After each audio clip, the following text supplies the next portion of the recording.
The Chicago Bears finally finalized their coaching staff. They released the official depth chart for the coaches. What was it, like Thursday, Friday, something like that? And we gonna do a little deep dive into some of those guys on that depth chart.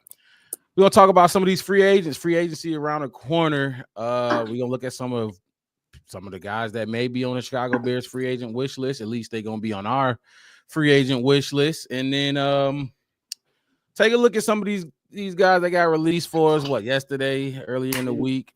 DeMarcus Walker and J.L. Everett, all that and a lot more right after this.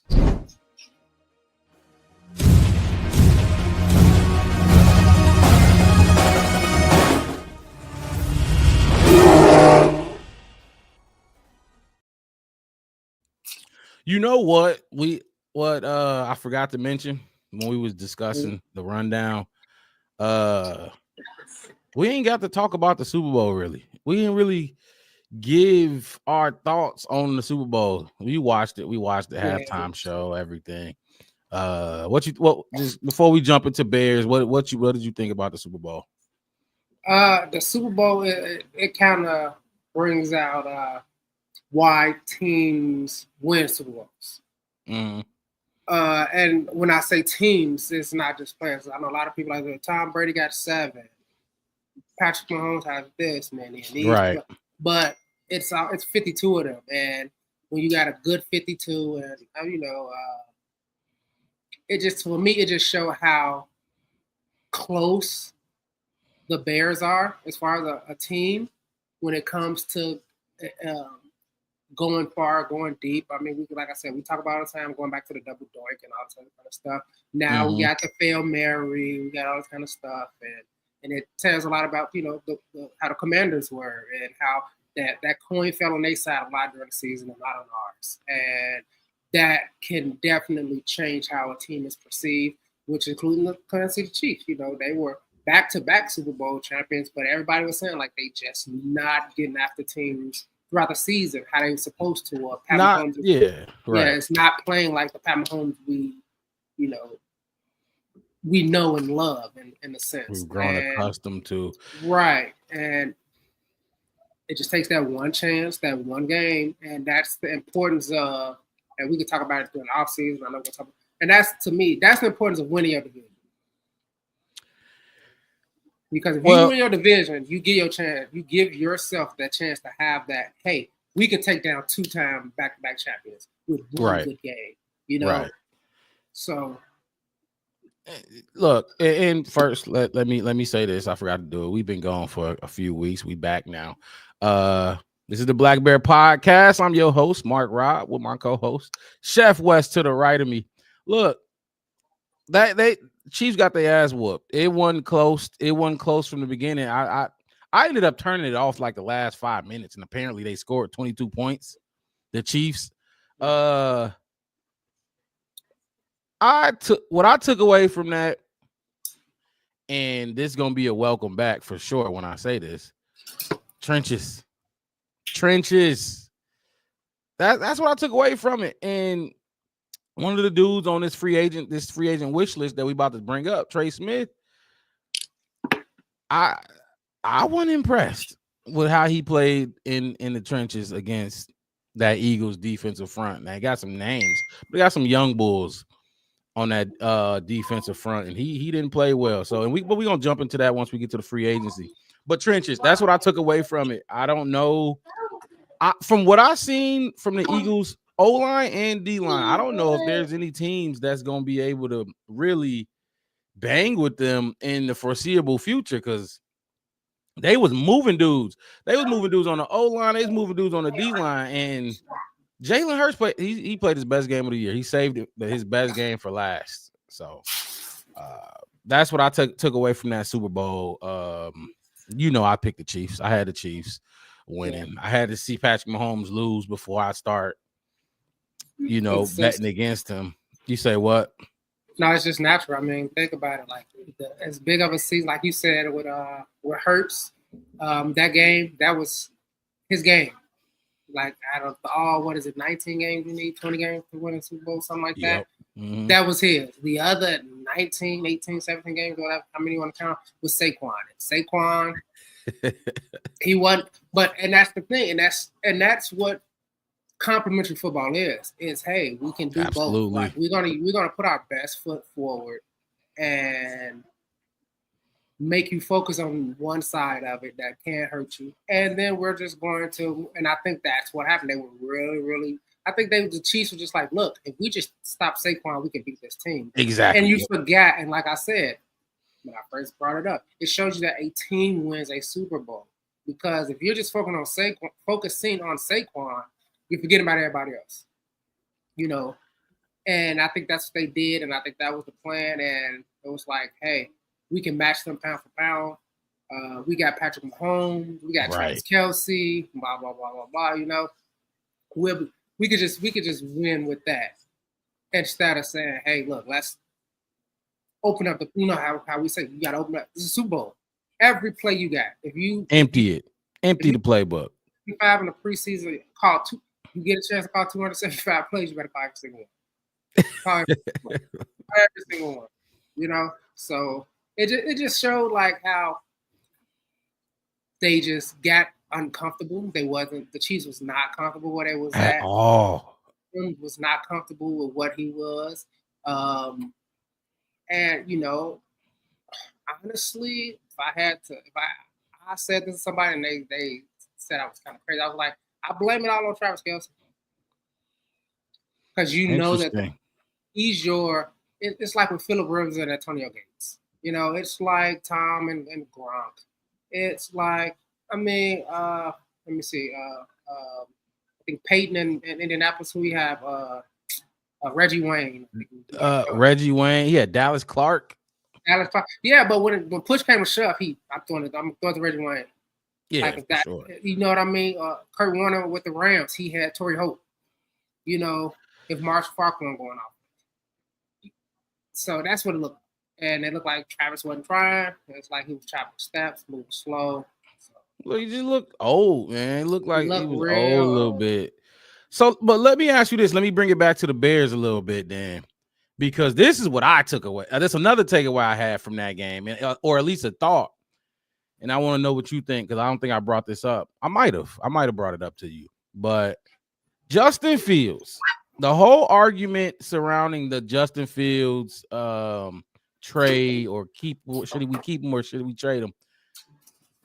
Get pieces around him and, you know, load the team up, kind of like the Eagles, and the Bears would be a contending team.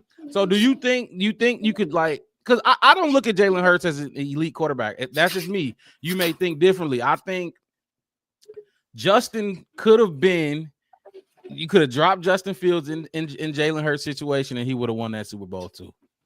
What do you think about that? I believe it. I think we had this conversation earlier on last season when I was talking about it, and we was talking about NFC quarterbacks, and I was like, I like Jalen Hurts. I think Jalen Hurts is good enough to win, and I kind of compared him to Dak Prescott, and a lot of people were like, what? I'm like, hey, look, as far as him making the right choice, making the right decision, right. He can move the pocket. He can get you those extra yards like he did in the Super Bowl when he needed to, you know what I'm saying, scramble, get a few yards. Taking off. You know what I mean? He held his composure. He made good, crisp passes. He did put the ball in harm's way. I don't remember all the stats. I kind of erased turnovers and what happened. I know it was some turnovers in there and all that, but most of them was on Patrick. But I think he did throw a pick. But other than that, like, just being that kind of guy, like I said, I mean, if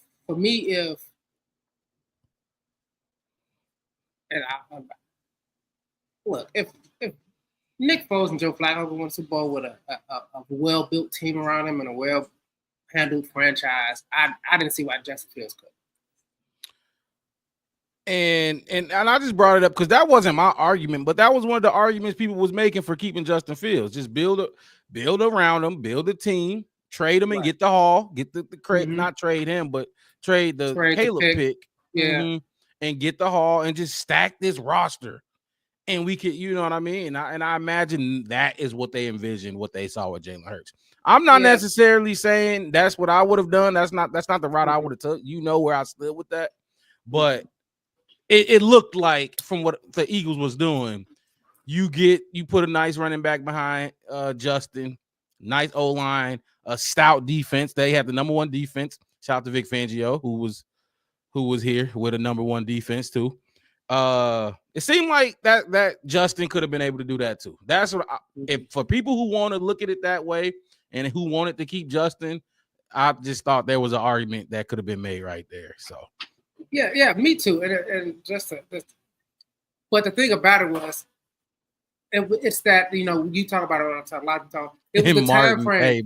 Hey, I know you see him in the chat. He is not going for none of this Justin shit. It's fine. It's okay. I mean, we're just talking about talent. We're talking about talent. You can't say he not. I mean, talented enough. I mean, to me, but for sure. Think about and I bring it out to everybody who want to bring up even our last Super Bowl appearance. Think about Rex Grossman. Who the quarterback was exactly? That was Rex Grossman. Right? You talking about Justin Fields and that team with Rex Grossman, Devin Hester. I think we had I forgot who I received. Was Bernard there still? I think Bernard was there still. Bernard, but with that team, oh come on, man! Disrespectful. That's I did disrespectful. But he gonna get people been saying that since he was. It's fine. They honestly didn't start saying that until what was it? His second year? Whatever year it was when he started running like crazy. That's when everybody started saying that. But when he was getting drafted, nobody called him a running back. Nobody called him a running back. Not even his rookie year, he wasn't a running back. But and I wanted Caleb, but I respect Justin. So I just thought it was interesting. It's just want to find out what they had to do to get this team to. We talked about before we came on there, we had a lot to do. Yeah. To make up for it. There was a lot of errors made way before Justin was even to be up there that needed to be fixed. And he just fell on one of those points of the cost value. Me paying you this much money, is it really worth it? Or, and like I said, if it was a Caleb Williams the next year or something like that, I think they could have ran him straight through his contract. And just let him walk on free agency, and took off. Okay. You see what I'm saying? But this, a lot of people said, this QB class that's coming in this season right now, it ain't no Caleb's and no Jadens and no Bones and no Michael Penix and JJ McCarthy's, and it ain't like that. This next one, so you have to make that business decision right in and there. Right, and hopefully a team sees Cam Ward and Shedeur Sanders as one of them quarterbacks so they can take them in the top 10 and hope one of these O-line dogs follow us at 10. Push the trenches towards the top 10. Yeah, exactly. But we'll see. Like you said, I agree. Cam Ward and Shedeur, I don't know, man. I don't really like getting down on the young quarterbacks. I just meant the quantity of it. Oh no! After you say Shedeur and Cam Ward, it's where you digging at after that? The next 4-5. Exactly. I could at least go to JJ McCarthy and be like, hey, national champion. He's a facilitator at least at best. Right. At best, that man was money on third down, but yeah, no. That's some Super Bowl talk. We didn't get a chance to discuss it a little bit at all, and I just thought that was an interesting take. Martin don't think so. For some reason, Justin people hate Justin, and the eye test. It's all about the eye test. This one read stuff, y'all don't know what his reads was. Y'all don't know what he was being told to do because I've seen Caleb miss dudes, and I saw Patrick Mahomes miss dudes all in the Super Bowl. Exactly. Come on, man, it happens. It happens. It's a part of it, but you can't. Let's move on. The Bears had released a couple players. D-Walk, Gerald Everett. I don't know if they came as a surprise to you. Was you surprised that we dropped them too at all? I was kind of surprised that we let go of DeMarcus Walker now so early. Given we don't really know what we don't see. I mean, I don't know. Like we said, we're not flies on the wall, so right. I could have seen them holding on to him, but like I said, I think it's kind of one of those things. It's no hard feelings, but the money you make, we need that. We need that back. We need that back. Yeah, we need. Hey, look, we got bills to pay, so we can't hide this in the house. We got to box it up and get our refund. We got to get something back on this. And as far as number 14, I would have cut him a second. He wouldn't have made it this long. He would have made it to October 1st. He wouldn't have made it. Look, God, he wouldn't have made like I said it, and if you watch us, I said it a long time. Like I think it was I think it was like the second or third week. I think Mark said, if I don't see number 14 out there again, I would be happy. Because it just, to me, like watching them instantly, and I'm like, you're supposed to be familiar with these offense, these routes. You're supposed to be familiar with what's going on. And he didn't look like he was familiar with nothing Shane Walton was doing. Maybe that was Shane Walton's fault. In hindsight, we found out that he didn't do nothing. He didn't do his job at all, which sucks. But yeah, Jared, I'm happy. I'm ecstatic. I don't even care if we say $5. Well, look, so let's go back to D-Walk real quick, because, and correct me if I'm wrong about these numbers, he had 3.5 sacks last year, and he had 3.5 sacks the year before that. I don't know. To me, D-Walk was just there. He was there. Yeah. He had a better year. This was a better year this year for sure than his first year with us, but. Right.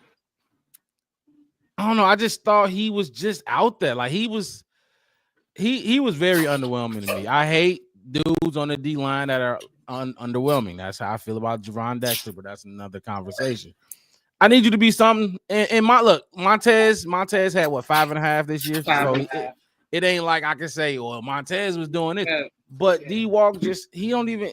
I don't know. He didn't do it for me. We were gonna upgrade there anyway. You know what I mean? Like you said, we need that back. We need that bread. We need that back. Like I said, it was. I think it was between him and Javon, and I think they just like, okay, we like Javon a little bit more. Apparently, maybe he seemed more productive for them. To me, they was a wash. They was kind of like the same issue to me as far as what it was doing. Because I think Javon Dexter had 4 sacks maybe this season, something like that. I don't know. I think so. I think something like that. I don't think nobody had more sacks than Montez Sweat. Nope. So roughly in that, plus or minus 3.5. I'm going to be a gambling person. Like I said, it seemed early, but like I said, like everybody is saying, maybe this is showing signs that they want to do something really big in free agency. So they're like, hey, what can we trim the fat at? And like I said, I'm not surprised that he's gone. I was just surprised it was early without knowing what the Bears had in mind. I was sitting down there with them, and they like, hey, we trying to stack money to get this and stack money to get that. I'm like, okay, yeah, I can see why we, getting rid of this person or that person. So, yeah, not surprised, just, especially with Walker, just kind of early, knowing that the trenches. That makes sense. I feel that. It definitely was kind of early, because if you're going to cut him, I don't know, maybe it was going to be like a roster bonus if he stayed on the roster past a certain date. But other than that, it would make sense to at least get him to training camp and then see what's up. See what your line look like. Maybe you can find a spot for him, or even maybe even put him in a package for a trade or something to get some picks or something. Like try to find some other value in him besides just monetary. So right, that's all I was thinking, but we'll see. Like I said, it's a lot of big free agents out there, especially in the trenches. So I got a lot of ideas on that as well when we get into that. And then Gerald Everett, so he played all 17. He had 8 catches, 34 total yards on 13 targets. So he didn't even catch the little work he did get. He didn't even maximize it. He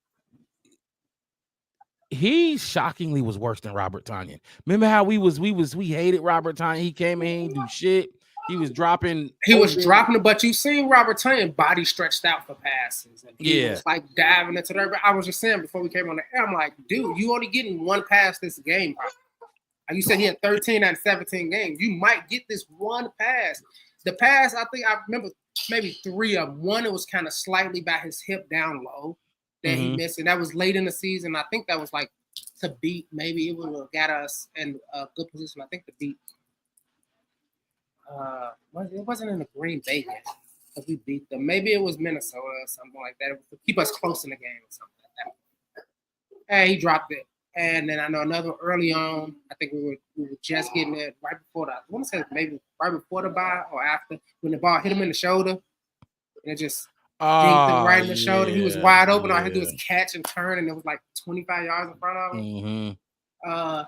And he had 1 first down all season. 1 first down catch the entire season, and I think it was towards later in the season too. But we were just talking about it. He was playing more snaps than Command at first.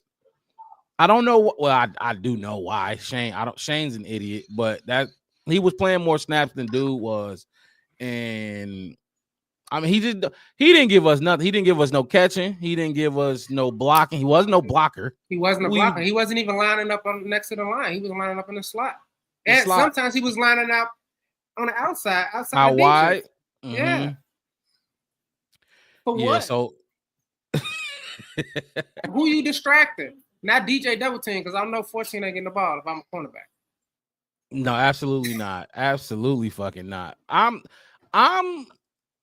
okay. Yeah, the D walk release was more surprising, way more surprising than Gerald Everett, but I wasn't really. I'm not a big fan of either one of them to begin with. He was a good player around Hollis Hall. Plenty of articles about him being great, him and his kid being there all the time. In the building? Yeah, in the building. But other all right, well, we had to touch on that a little bit. Now let's get into the meat of the show, the base of the show. Talk about these coaches. We'll talk about these coaches, not all of them, but the main ones, and just talk about how Ben Johnson building this goddamn staff. And I got to be objective to some of these dudes because, I mean, obviously I'm looking forward to it, but I mean, Declan Doyle puzzled me a little bit. Not gonna lie, he puzzled me a little bit. Not saying he not, gonna be good. Hey, Wes, go like this real quick to your mic. Yeah, you ain't using that one. You got to switch it, I think, in your settings. Maybe. I could be wrong. But anyway, Declan Doyle, that honestly though, Declan is really yeah, there you go. Yep, I hear you now. Definitely hear you. But Declan Doyle is really the only one I gotta, you know what I mean? I got some reserves with.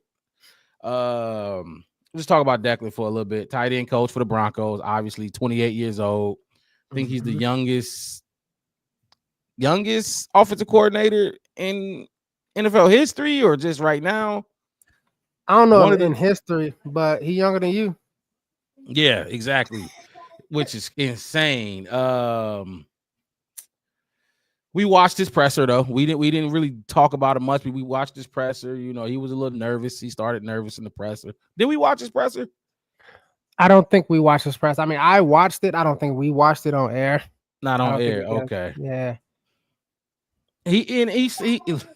He seemed like a young dude. He seemed nervous at first, just like Ryan Poles when he took the job as GM. He was young, came up there. He was nervous at first, but that shit, he got over that quick, and I think Declan will too. What else he do? The thing with him I like about him is he was under Sean Payton, and when we go through these list of coaches, it's gonna be a theme with some of these dudes who spent a lot of time with Sean Payton, and I like that. I like Sean Payton. I mean, how do you Like I said, he I got my whole things on not Dick or nephew is Midwest kid, Iowa native, or at Mm-hmm. least been there for a while. Like you said, the Sean Payton tree, spent a lot of time in the Dan Campbell camp, young. And those is like my thing. Like you said, the Sean Payton, he's young, and he's here to learn. And Nice. that's what Ben Johnson needed. That's what Ben Johnson wanted. He wanted somebody who needed to prove themselves. Who, like he said, I need somebody that's gonna be here late nights or early morning.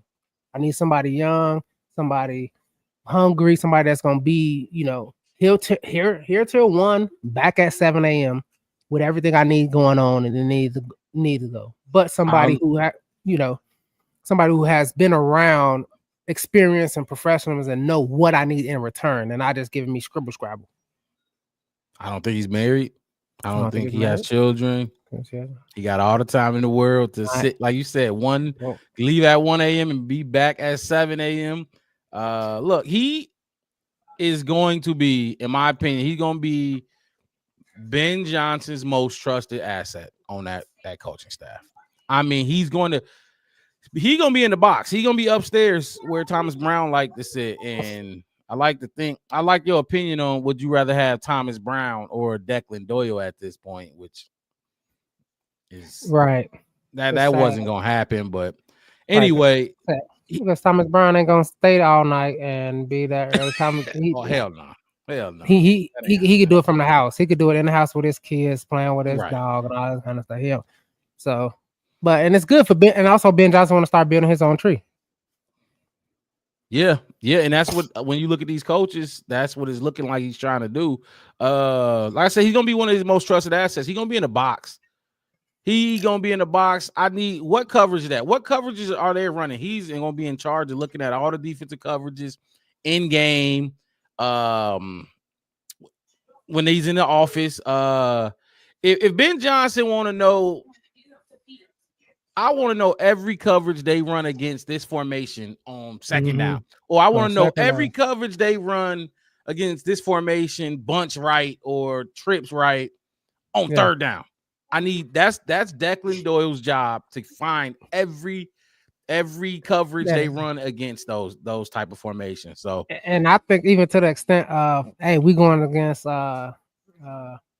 what's his name? I can't say it's Alshon Alexander. What's his name? Jeshaun Alexander. That for the Green Bay Packers. The Packers? Oh, the Jair. Packers. I want Jair. That's how you say it. I thought it was an A in front of it. But like Jair, I want to know his tendencies too. You need to know his tendencies. So even though you know a package, like, we need to know what their best players is doing on defense. Oh man, look, such and such just, he shifted, he switched spots, such and Jalen Carter went to the left side this time. So that means, he needs to know and be studying these films on all these players and all these as far as those defensive coordinators as well, and the formations and how many times and all that. Right. Because that's gonna give, like I said, that's gonna give Ben Johnson and JT Barrett more time to focus on what we need to do to maximize Caleb. Declan Doyle, what is your grade for this hire? What you think? I'll give it a B. I think a solid B is good. I'll give it a B. Like I said, we can't really give him too much praise or too much fault. So that's making it a C. Still, like you said, coming from like the Sean Payton and the Dan Campbell camps, and understanding him and being around them, he knows he has some idea of what successful coaching looks like as well. And then on top of that, being that, like we said, the main thing I think the key part about it, that's why I'm not truly upset about it, is it's exactly what Ben Johnson needs. Just like as a coach, a lot of people saying Ben Johnson is exactly what the Bears team needs. Right. I think Declan Doyle is exactly what Ben Johnson needs to be the best at what his job is. And his job is to get this team on track, especially this offense, especially Caleb Williams. And he doesn't have enough, and especially with what Ben Johnson's putting out there. He said it. I don't know if y'all saw. He said, we're in a win now mode. This is not rebuild. This is not, I'm a new coach and I'm gonna rebuild and figure out and retool. No, this is a win now. We're from the day that I walked in, he's saying like I was in a how can I win now mode. Who do I need to win now? And if you look at this staff, he kind of went like you said, like it's a lot of younger staff members offensively on the offensive side. But as far as like defense, he went heavy on like a lot of experienced people. And I noticed that too. Go ahead. No, I was just saying. So that way, when he gets a report, or if he's in there, and he's like he said, I'm gonna be in there. I'm not gonna be micromanaging that defensive side, but I'll be in there to hear what they got to say and see what they're up to. But I got faith in when Dennis Allen says this, and this. I believe him. I got faith in his staff and who he's put in place. And I can go through. We'll go through a couple more of the staff members on the defense side as well. But I have faith in what they're doing and how they are. So because they're experienced, they've been up and down and on all three levels: high school, college, and professional as well. Whether they was in NFL last year or 3 years ago, they've been there, done that, and I believe that Dennis Allen can corral those guys together to put together a, effective product to complement my offense that I'm going to put out there. Because the last thing you want to do is put out an amazing offense that's putting up 45 points a game, and your defense is giving up 51. Mark Trestman, that was Mark Trestman. You see what I'm saying? So. So, like I said, I like it. And just let's just stand with Declan Doyle for a second. He doing what Ben Johnson did last year with the Lions. That he had the time to do that, to sit there and study all the coverages and what fronts they running on the defensive line and this and that and the third. He's a head coach now. You know what I mean? So you just said he's not gonna micromanage Dennis Allen, but he damn sure gonna be in there. You know what I mean? From time to time. Yeah. Ben Johnson wasn't in that room at all as an offensive coordinator. No. Declan Doyle is taking all of that off his plate so he can roam from room to room to room. You know what I mean? So you gave him a B. I'll give him a C plus. I won't go B. I'll go C plus just because the kid is young. He was a tight ends coach for a team whose tight ends were really non-existent and not on him. You got to have talent. I don't care who you coach or what kind of coach you are, you got to have talent. Right. Even Bill Belichick flamed out without the talent. I'm going to C plus with that hire. That's like I said, I don't want to, you can't dog him like you said, and you can't praise him too high because he has no resume. He's starting out.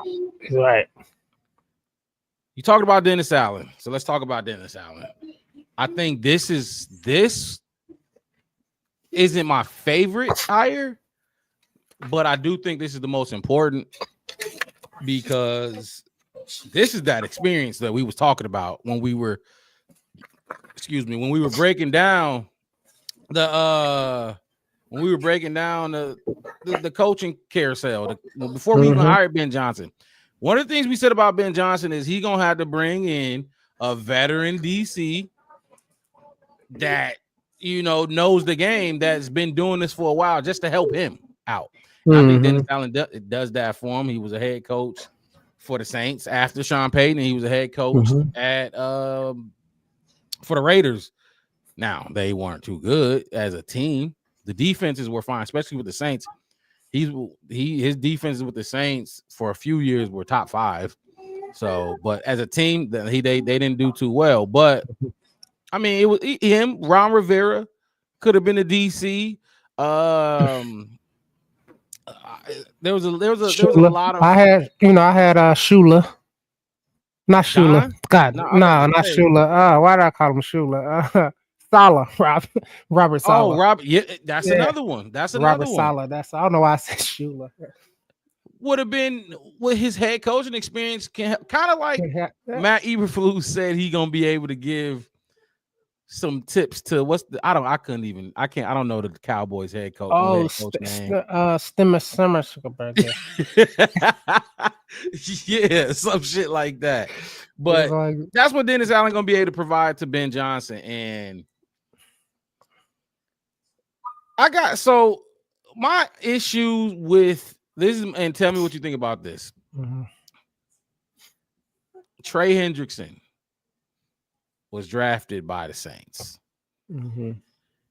They let him go. Now I don't know if he was a cap casualty, kind of like Trey Smith with the, you just can't pay dudes.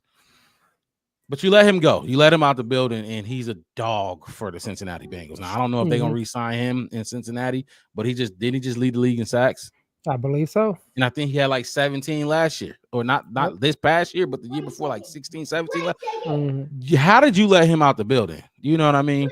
Now, he wasn't doing this with y'all, but he was pretty productive. 10 sacks, 11, 13.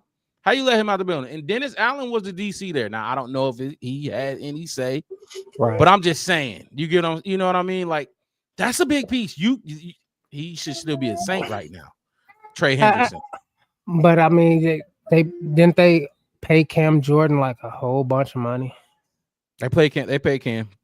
So for me, I said, for what he wanted, I think they were saying, "Hey, look, we could give you mid top tier money to stay, or you can go and get paid."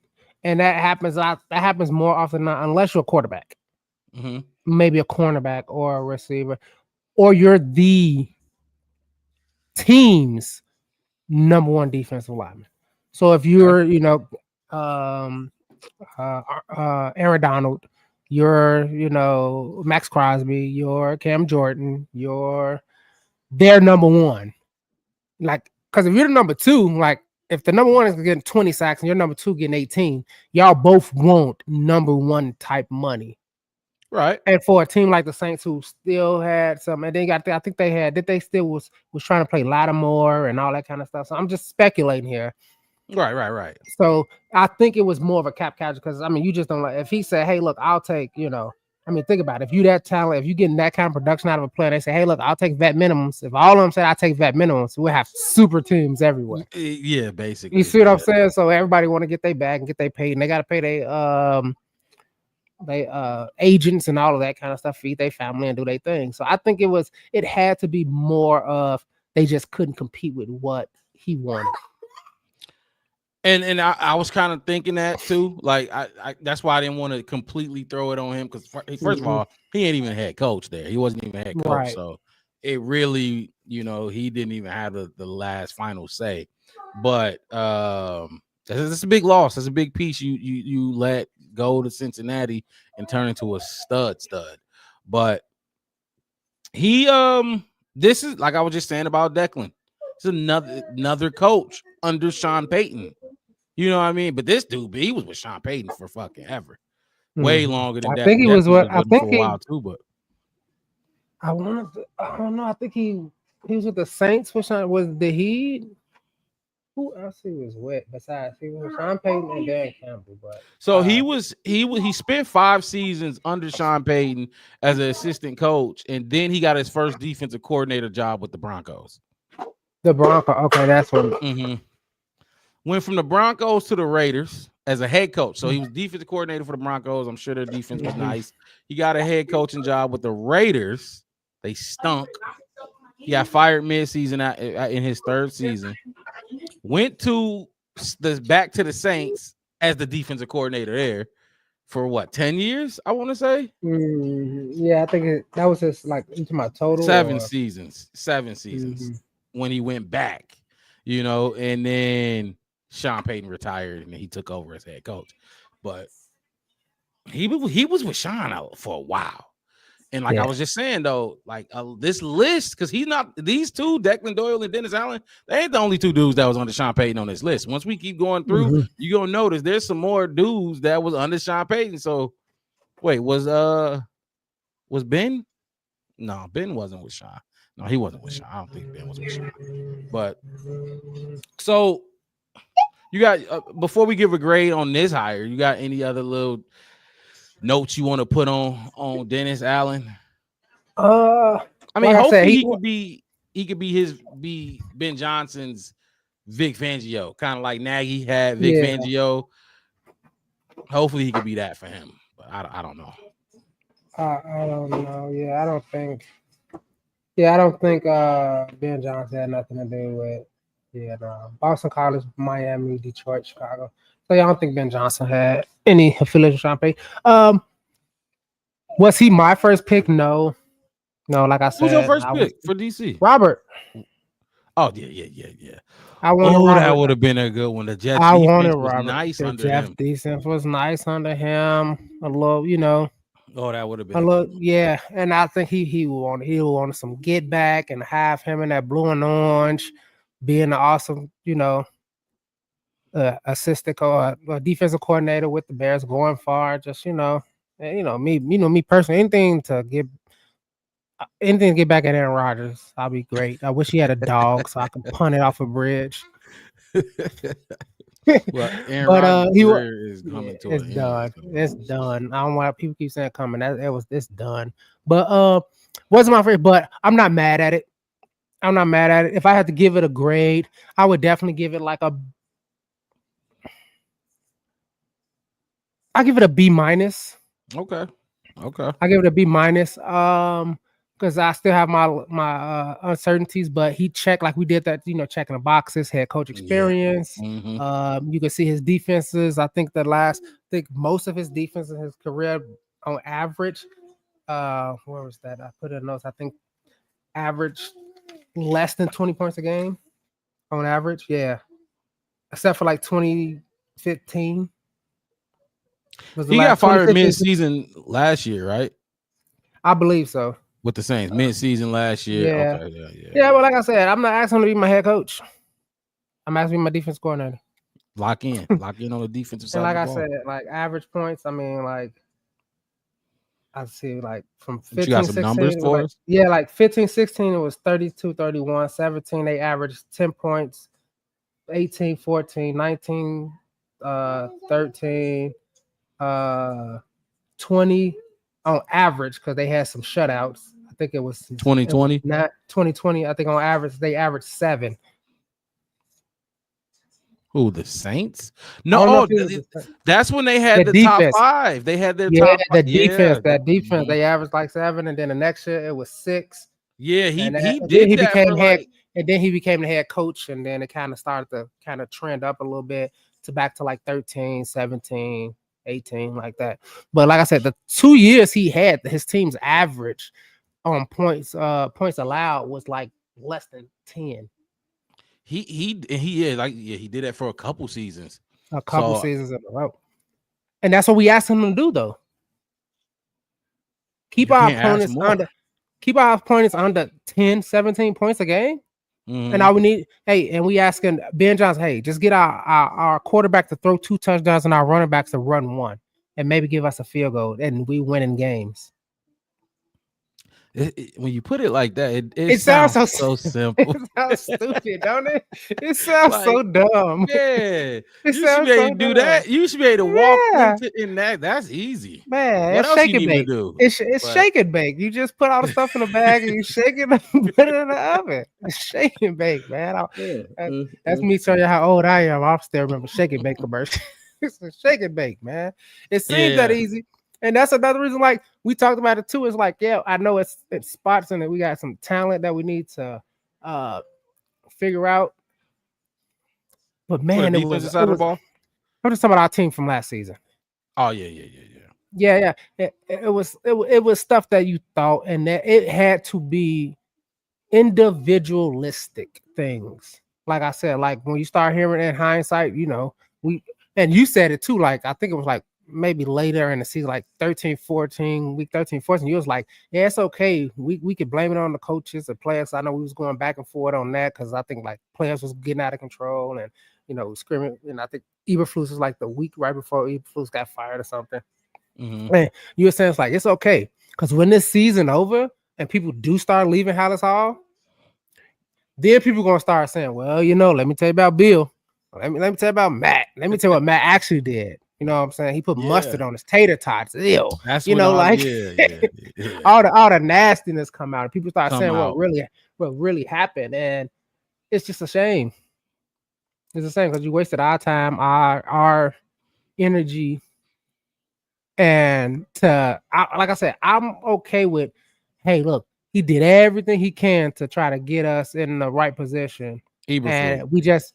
Anybody, Eberflus, Shane Waldron, Ryan Poles, I don't care, Caleb Williams, DJ Moore. But you just sit like, you just seem like lacking at certain moment. Like you said, poke holes in it. Like you can poke holes in 17 weeks of the Bears, just like absolutely, hell yeah, everywhere. And it's like, what is really going on? And I think it was the expectation and the hype of this offseason that we had last year versus what happened. It's hey, like in a relationship, like I'm not gonna lie to you, and then you look at them and they lie dead to your face, and you're like, here we go. I'm gonna do this every day, and they don't do it, and you're like, and it's like kind of that kind of thing kept going on throughout the whole season, and it's like week to week, and we kept saying like, okay, we did this good this week. We got it. That's all. We keep doing it. We can turn it around the season. We can keep going. Blah blah. Especially after the bye, and we figured it out. We got it. If we can just keep this, and then every week it was like, y'all defense was great last week. Why did y'all suck so bad 7 days later?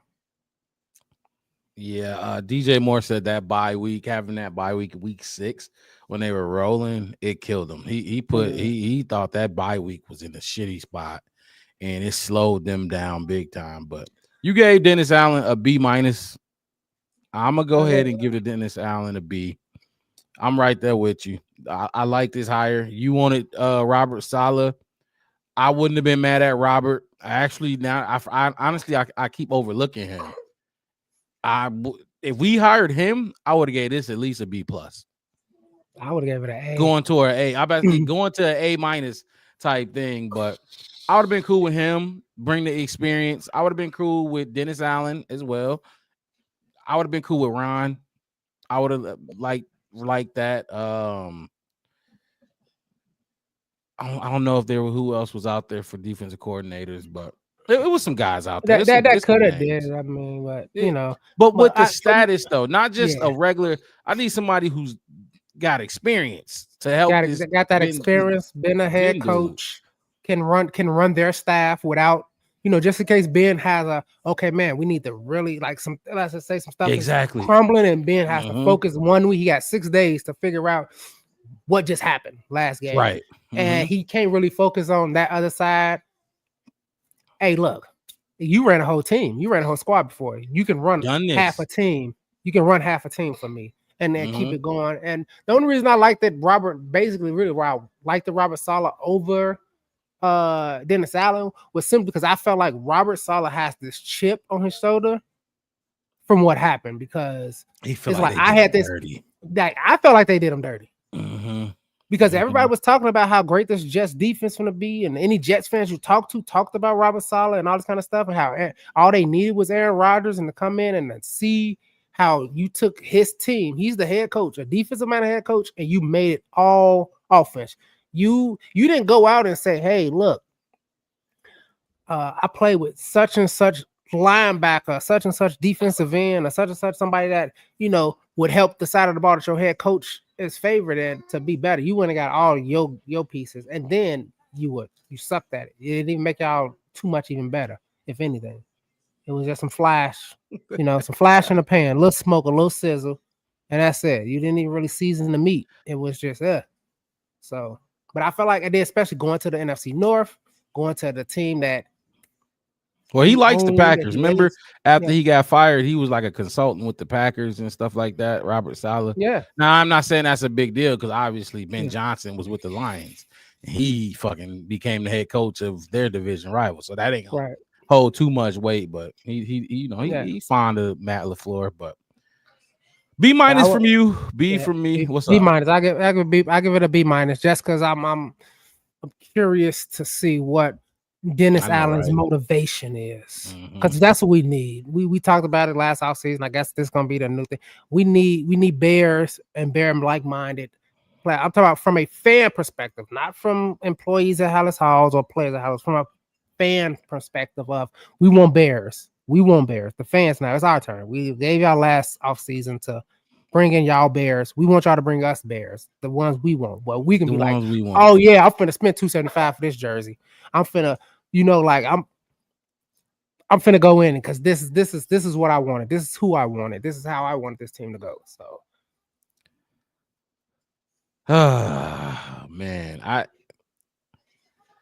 I don't know, Wes. I ain't there yet. Oh, I'm not there yet at all. I need to see some more. I'm Let me scoring. see when they start bringing in players and the type of players they start bringing in is gonna give me a good feel, and I can't wait to get to the free agent segment of this show because we're gonna talk about. I'm a little scored. Where you want to go next? You want to go JT? You want to go Dan? Antoine. Let's see. So we Eric. Let's stay. So we talking about we did. I went both coordinators. Yeah, both coordinators first. All right, so let's go back to offense, and I think we hit up on Antoine Randall a lot the last show. I don't know if you remember. It was quite some time ago. He was one of the first. He was the immediate hire. I think Yeah. I think they signed at the same time. They just announced it, a week later, just to give us some time to enjoy the Ben Johnson thing. All right, so let's go Antoine Randall L real quick. Let's just gloss over it real quick, give a grade, and move on then. What a name. We from Chicago. Baby, we from Chicago. What you got on Antoine Randall L? Oh man, I feel like need to be highlighted. The fact that well, first of all, what is he here to do for us? Wide receiver coach / assistant head coach. So they had to give him a little promotion. Clearly, of course, Ben Johnson did. That's his man. He came over here with him. I'm gonna give you take him from Dan Campbell. They weren't just gonna come over here in a lateral move like Shane Waldron did. No, give me a promotion. Give me a little promotion, and I'm gonna say the biggest thing of bringing Antoine Randall L over here is that EQ got something to shit on his brother about, because we know that hurt Amon-Ra St. Brown's. Absolutely. He. If everybody thought losing Ben Johnson was gonna make him mad or hurt his feelings stuff, well, he was gonna lose him either way. But to have your wide receiver coach too come over, the guy who kind of helped you keep escalating your game and going. And if anybody, I don't know how old y'all is. Y'all don't remember Antoine Randall L. that played for the Pittsburgh Steelers. I think he was a part of the Killer Bee squad. Super Bowl champion back there. Everybody talk about AB all the time, but Antoine Randall L was a dog. I mean, I must say it in the words of Mark, he was a dog. We talk about blocking. You talk about a blocking wide receiver, a catching wide receiver. But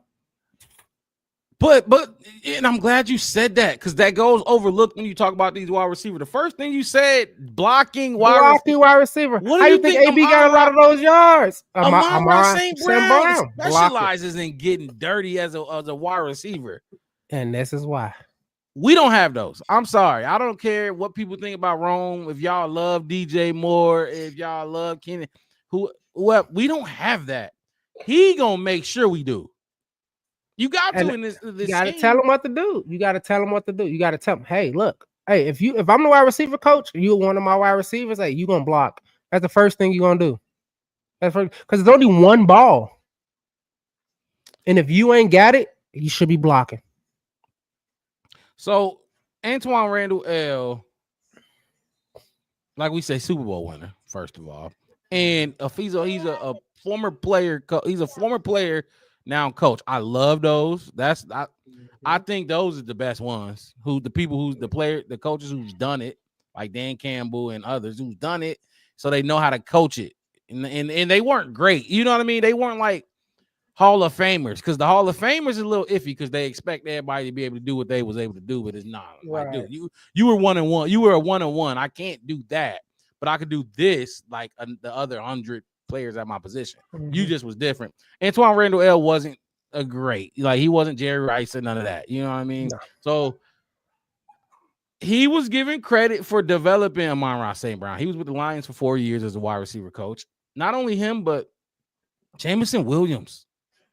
Jameson Williams.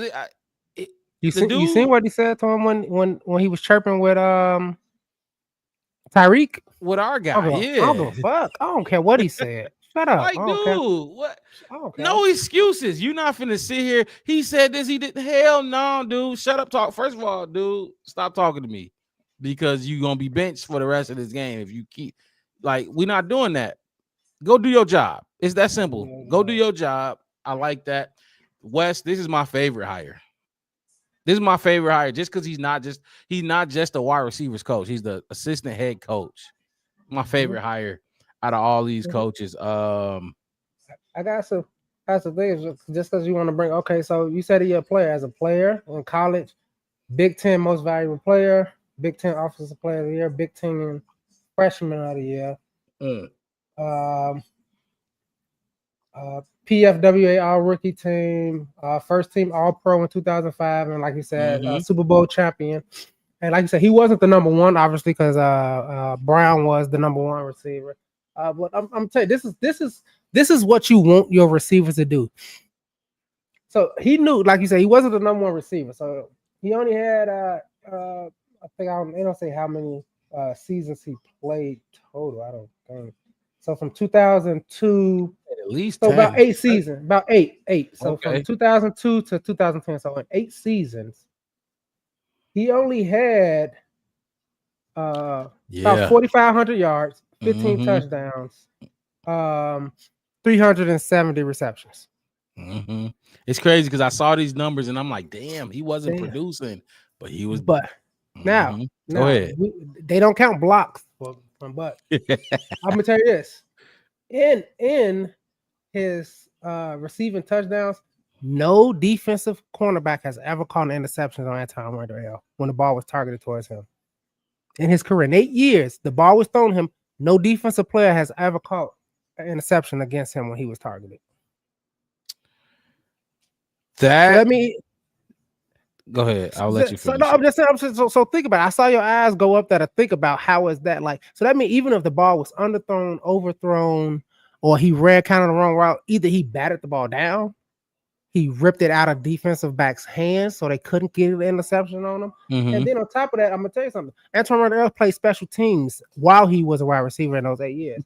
So I said he had 4,400 receiving yards in his career. He has 4,300 return yards in his career. Oh, he was their designated returner, huh? With an additional 6 return touchdowns. Oh, wow. He had 6 return TDs. That's tough. Yeah. That's tough. That is tough. And he had on top of that, and here's the last few cents. He also had in his career 325 passing yards as a wide receiver. This is the type of he was the type of player you need him on your roster. You need him on your team. You need him. What I would compare him to is, and you probably not gonna like this because a lot of people don't, but that's the Draymond Green. That's Draymond. That's Draymond for the Warriors.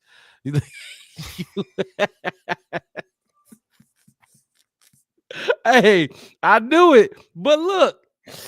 The dirty work, gritty, the grind, the heart and soul. Okay.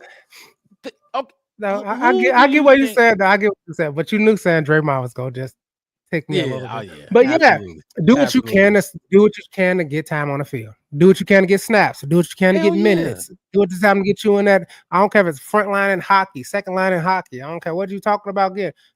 Getting in the lineup in baseball. If you can get singles and they know you constantly can get them a single, you can find yourself in the rotation in baseball. All of it, like you said, Draymond, doing the dirty work. He would play center if they asked him. If they asked him to play center, he'd do it. Who, Dre? No, it's Juan Randall. Oh yeah. Who, Draymond? I'll say yeah. Of course he plays center, but yeah, it's already Of course, he'll play center, tight end, running back. I'm guessing because I'm looking at just vague one, but I'm pretty sure he has some rushing yards too in here. Oh yeah, for sure. I get. If he had passing yards, you said 300 and some 325 passing yards as a wide receiver. Yeah, absolutely. He's getting some rushing yards. And if you think about that Detroit Lions offense that we give Ben credit all that for, like how many of the wide receiver they was like why did they let such and such throw the ball? He wide receiver, like why because they wide receiver coach throws passes and he's teaching his wide receivers, hey, look, we're gonna run this play one day. We might run this play twice, 3 times this season. So you need to be good at it at least 3, 5, 10 times. And we seen how many times they actually hit on it. And I guarantee you, they say, you know what, Randall, Antoine, you so good at this. Go get Panay Sewell now and teach them how to throw a pass. Teach him how to throw a pass. Teach them how to run a little route, you know, because we rolling like that. And this is how you can understand how when they say they building this team not like the Detroit Lions offense, but they're finna to siphon out every single molecule of talent from every single player. And that's why when people talked about how, oh, well, you know, Sam Laporta and all of that kind of stuff, it's like, yeah, well, Ben Johnson siphoned everything out of Sam Laporta he could. He everything. You not about to be on this team getting paid and Gerald Everett, nope. What? Mercedes Lewis, no. Gerald Everett would have been doing something. I guarantee it. You go work something other than lining up, just being tall. Just being tall for no reason. You're gonna be doing something. You're gonna be doing something because dude. You're gonna be getting a reverse. You're gonna be getting the ball on the reverse and handing it back off to Tyler Scott or something. You gonna be involved on this offense, all of us. So let me ask you this question, Wes. Who this hire? Because this is my favorite hire. Have we got to your favorite yet? Oh, it's my fan favorite. It's my favorite. We from Chicago, baby.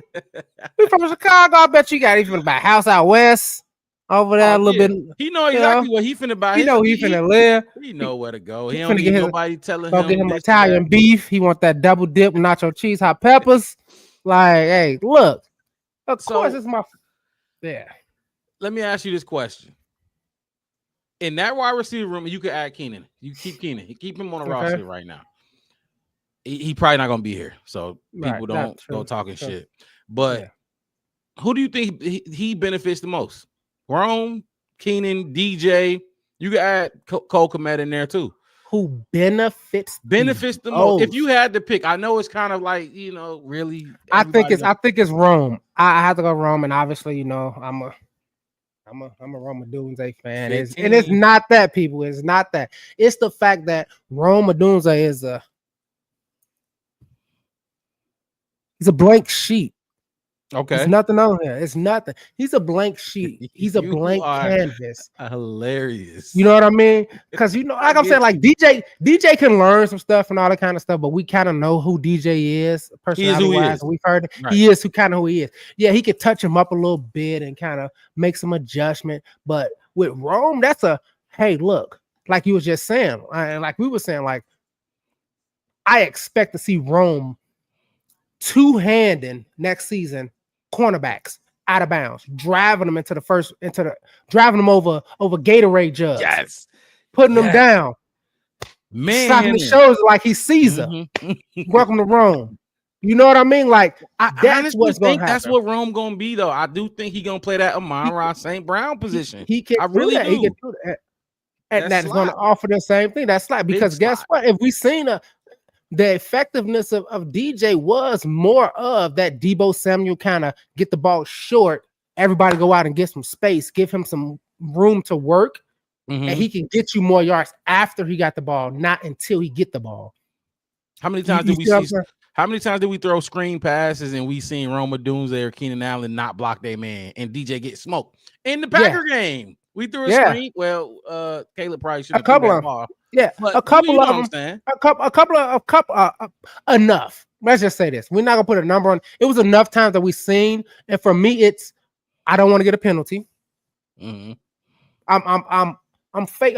It's Claypool in it. I'm just a body standing. Claypool, Claypool. You see what I'm saying? Yeah. And that cornerback just kind of move out the way, and I'm gonna get it. Or I can try, and we might get a penalty because nobody talk. That's why I said Rome has the will get the most value out of, because he's gonna get somebody gonna show you. I'm gonna show you from square one to A, B, C, D, how to do it. He can still be taught. Because he can still be taught. And on top of that, most of the time, it's probably gonna be DJ getting those kind of passes anyway. So that Rome is gonna be mainly probably blocking anyway. So he's gonna be the one who need to know it the most. So could you imagine Rome doing a blocking pump fake to DJ, Rome shed, go up the stream down the field, and we know how he know how to high ball a pass? Like that's gonna, like that fake, like, oh man, I'm gonna block, like, oh man, Rome been blocked. Like we said, let's just assume, right? Rome been blocking, driving dudes out of bounds. I'm finna block corners. Oh, he shed the block. Boom, we pump it to DJ because we've been hitting him with that for, and you got streakers up the field. And even on top of that, it could be somebody who can also help, as well as another coach to come over with the offensive line coach and all that kind of stuff and help. Hey, Cole, look, like you said, a player coach. Hey, Cole, this is where you need to get down in there. Look, look how big you is, and look how loyal. This is how I get down, and I think he's gonna help Cole for sure. You see what I'm saying? And this is how I get the most out of him. Because what a lot of people don't understand is it was a lot of plays that Antoine Randall lined up in the slot, motioned, and squatted down next to the line like a tight end, to where he would chip off like he was going to block and catch a pass. Like throw that shoulder and get going. Yeah, throw that shoulder. Like I said, I don't know. Like I said, I don't know how old some of our people that's listening is, but I remember watching Randall L. And it seemed his number. Yeah, his numbers does him zero, and I would say negative justice on how effective he was on the football field. We know, you know his name. Everybody know his name. You know his name, and he didn't even shine like that. Like you said, his numbers weren't even eye popping, but we know his name. We know who he is. His name. You said him, guys. And then when it counted, and that's another thing. Like I said, with Rome Odunze, he was there when it counted. Rome versus Gerald Everett. Remember how many times when it counted and we needed, and Rome was like, "Oh God, thank you, Rome." I remember, how many times like, "Oh, thank you, Rome. You actually caught the ball this time." God, when we remember how many times we was praying, like if he just catch him. Rome and Caleb started developing a crazy rapport as season went on. As it went, back shoulder throws when we really need it. Remember I think they took 2 touchdowns away because of penalties that they could have had. Yep. Yeah, absolutely. Absolutely, and quite a few first downs that could have been with him, and that's that kind of thing. Because hey, at the end of the day, whether anybody like it, well, I don't care what y'all want to call him, DJ is still the number one. He got $100+ million. He number one. Yeah, that's how it's gonna be listed. He's gonna be number one. So let him work. But unless Rome turn into some, it's his. That's DJ. He was on his way. Him was on his way. Remember, we talked week 7, 8. And you was like, it's crazy. Rome is leading the wide receiver rooms in all stats. Yeah, but it didn't finish that way. But Caleb too. When people talk about Caleb and they talk about the wide or not the wide receivers, but Rome, I mean, you could add DJ in there too because his numbers were down like 400 yards from the previous year. When they talk about them, they talk like they had shitty seasons. And if you look, they did not. Rome still had 700 and some yards as a rookie, as a third option. Third option with an offense that scored 6-10 points in the first quarter all season. You know what I mean? Like he still was there doing what he. Those are a lot of teams' second receiver option numbers. What Rome was able to put up as a rookie. You could tell we like Antoine Randall L the most because we just I do. He is my favorite as a Bears fan. He's my favorite. Yeah, for sure. As far as need, as you like, we need, if we're gonna go get players for the trenches, we have to get coaches for the trenches. And on top of that, I think my actual favorite coach hire, we can go right into it after this. Also, what Antoine Randall wasn't your favorite? As a fan. Oh. That's my fan favorite. Oh. This is my favorite. Like I like this hire better than any other hire to me. Okay, hold on. So let's grade him first, and then we can move on to yo whoever. I don't know who it is, so I'll have to put it in the thing. But I'm gonna give it. go ahead, give him a easy. grade. I'm easily giving Antoine Martel a solid A. Solid A higher. A solid A higher. I'm right there. That's why he was. That's why he was the next hire. It was we hired Ben Johnson and Antoine Martel. You know, he was the what is the side effects on the drug commercial. Oh, your team is losing. Try Ben Johnson. Side effects. You get Antoine Martel. It was right after. It was right after it, and I loved it for him. And like I said, hey, I'm a Chicago kid. I loved it. Like I said, as a fan, it was my favorite. But I give it an A. Obviously, you give it an A. I'm right there with you. I give this an A higher. This is the first A higher we've given.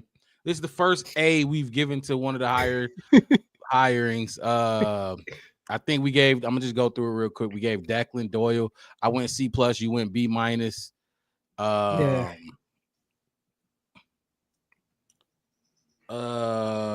Allen. You went B-. Wait, what did you go with? Dennis B. I know Dennis was a B-. Okay, and Declan was a solid B. A solid B. Okay, there we go. Him a solid B. And then I went C+ for Declan, and I went solid B for then I went solid B for Dennis, right? Yeah, I think so. Yeah, solid B. All right, so we both gave A's to Antoine Randall L. I think all Bears fans gonna give him an A. That they look, especially after that clip. I should have had the clip and played it real quick, but I ain't got it. When he told Buddy, he was like, he said, I'll go. Yeah. And you can see how much bigger he was than him and everything. And I just tell you, like, I think Antoine Randall is like what 5'10", maybe. Yeah. And Jameson Williams listened. He listened. Walk away. Walked away.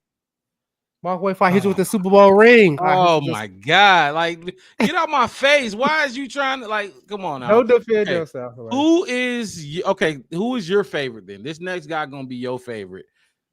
And then I'll put the banner up. Eric Bieniemy. That was A. That was going to be. Is it Bieniemy? Bieniemy? Yes, Bieniemy. Yeah, it's Bieniemy. It sounds like an anemone. What's that? Is that Finding Nemo? Anemone. Finding Nemo, yeah. Anemone. Eric Bieniemy. And this is why this is my favorite hire. Because our offense needs contrast. But the person, like, and this is why I like the Declan and all this kind of stuff, but we really need to honestly just like. What's his position? He's the running backs coach. Okay. He's the running backs coach. And that's where we kind of had that. Replacing Chad Morton.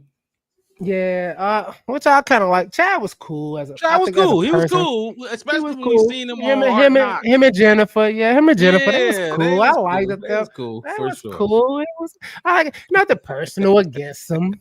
Nah, not at all. But the fact that they went balls to the walls to keep Velas, like honestly, if I'm Chad Morton, they tell me, hey, Velas is finna be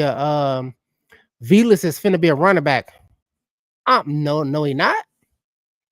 And you talk the dude who can't hold on to the ball, the dude who can't keep the ball in his hand for nothing. I mean, if you punt it, if you kick it or punt it to him, he drop it. If he already have it in his hand, they can take it out of it. If they could, it just didn't make no sense how.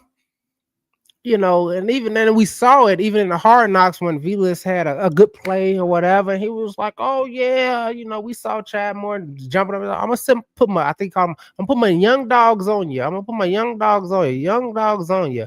I'm put Velas at in and out, taking orders." So that was weird, wasn't it though? Because at first it seemed like that Bears running back, and just this is kind of off topic. But you talking about Velas and the running backs. Yeah. It's the running back coach.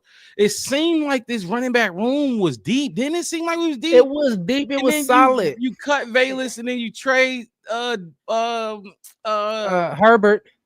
Khalil Herbert. And then it seemed like we didn't have nothing towards the end of this. You know what I mean? It seemed like with Roshan injury, and then like I Roshan said, got you hurt. kept Travis Travis Homer, Darrington Evans came back. You see what I'm saying? Like, hopefully he don't let that shit slide. But go ahead. Like I said, and I'm just going back to even what I was just saying, like with the Hard Knocks thing. Like when I saw, like, okay, I saw Swift, Herbert, Homer, and Wheeler, and I'm like, Wheeler. That's funny. I'm telling you, because he's coming back, and I am telling you, he rehabbing right now, with us. He rehabbing with us, and I'm telling you, the way he ran. And look, I'm telling you, this is why I have faith in Ian Wheeler. He gave up a chance to go to Harvard to be a doctor, to be the Bears running back. Third or fourth string running back. I would too. Third or fourth string running back. And the only thing that stopped, because think about it, he was behind. Think about it. He Swift and Herbert was 1-2 fighting for 1-2. So that means it was Roshan, Homer, and you fighting for 3, if that. And that's to make the roster. And he said, you know what? I think I could beat him out and be the third string running back. I could understand if it was like Herbert wasn't there. And we already said Swift is number 1. It's anybody's job for number 2. Oh, that's a good spot. That's a good spot to be in.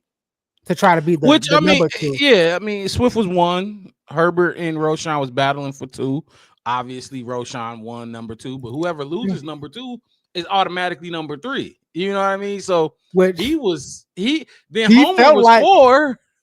And like I said, he felt like he could out. And like I said, towards the end, like that, I see in the thing that killed was like, you tore your ACL, dude. It's tough. That's tough. But Adrian before that, Peterson came back and won MVP. I don't know. Andrew Peterson came back and run MVP. I don't think he's gonna come back and run MVP, but I think he can come back and. Hey, you remember? I'm gonna take you back real quick just to prove a point real quick. You remember the Cardinals game? I remember because I was there. I was in the building. I was 6 rows from this past season. I was 6 rows from the field. Oh, you about to talk about that touchdown? That touchdown. What? That was a third string running back at the end of the half who ran a 53-yard touchdown run against the Bears to pretty much shut us out the game. Over with. That's what I'm expecting from an Ian Wheeler, like to build on that running back room. So, and it's just to bring it back to Eric Bieniemy. You feel like Bieniemy is the he gonna make DeAndre, look, Ben Johnson don't like you already. So either you're gonna prove him wrong, right now, or you ain't. I'm not gonna waste my time. And everybody said, you seen the reports from when they say Eric is hey dude, look. It is asshole, what it is. Jerk. Yeah, jerk, whatever you want to call me. You're gonna do it or you not. Yep. You're gonna run hard. You're gonna do what Kyle Brandt does on Good Morning Football all the time. Angry runs. You get the scepter to the angry runners. I don't think we even deserve a spatula. We don't even get a spatula runner. There's no angry runner. We need those kind of people. And I think he's gonna say, hey, look, either you're gonna do it or you ain't. Eric Bieniemy. Go ahead, keep going. No, that's what I'm saying. Like, either he gonna strike that fire, or like I said, if you ain't with it, like I said, by trade deadline, we'll be sending Swift somewhere else. Yeah, and I'm glad you brought up Swift again because Swift is he. I don't know if you've seen it, but I mean, I've said it myself, so you've heard it from me, your co-host. Swift is not. He just didn't get it done last season, and hopefully we need another running back. We need an upgrade at running back. Roshan didn't get it done like we thought he would. The concussion probably played a role in that for sure. He started wearing the Guardian cap after. But Swift, mainly Swift, because he's the guy we paid. Roshan is a rookie on a rookie deal. But we need Eric Bieniemy to get something out of him, because if he don't, then which he probably Swift might lose his spot anyway. He might lose his spot anyway. But Eric Bieniemy will have to do something about DeAndre Swift because I didn't like it. Like I told you, Roshan. And Roshan, I just think Roshan had too much hype. I think, and I think it's kind of like Mitchell Trubisky. You can't blame Mitch for the Bears drafting him at number 2. My whole thing is like I'm not saying that Roshan is the number one. It reminds me of what's the dude? He do Tubi movies and the twin. You know what I'm talking about? Jones was the one that because we had Cedric Benson with the number 2. Thomas Jones was the number 1. I think Thomas Jones is the one that do movies, or his brother do movies now, or whatever. One of them is an actor. See him all the time in some of these BET Plus movies. I know what you're talking about. Yeah. He's in the one. Thomas, but keep going. But I think it's Thomas Jones that does the movie. But they had this thing of Thomas Jones was kind of the scattish back, not too much like. Power back, whatever, but he get around the edge, get 5, 6, and then when you needed that 2, 3, 4, you give it to Cedric Benson. When Cedric Benson was under 5 yards, he was almost guaranteed. We know how that happened. Like, and we know how there was a lot of tension there with Cedric with personality and all that kind of stuff. I get, but the equation. I thought Thomas Jones was better, by the way. I did too, but my whole thing was like, before Roshan's injury and all that kind of stuff, Swift got us, down into the red zone, came to this kind of thing. And like I said, up until his injury, I think he had 5, 6 touchdowns, all of them under the 3-yard line, right before the whole fumble by the offensive lineman, which should have went to Roshan instead.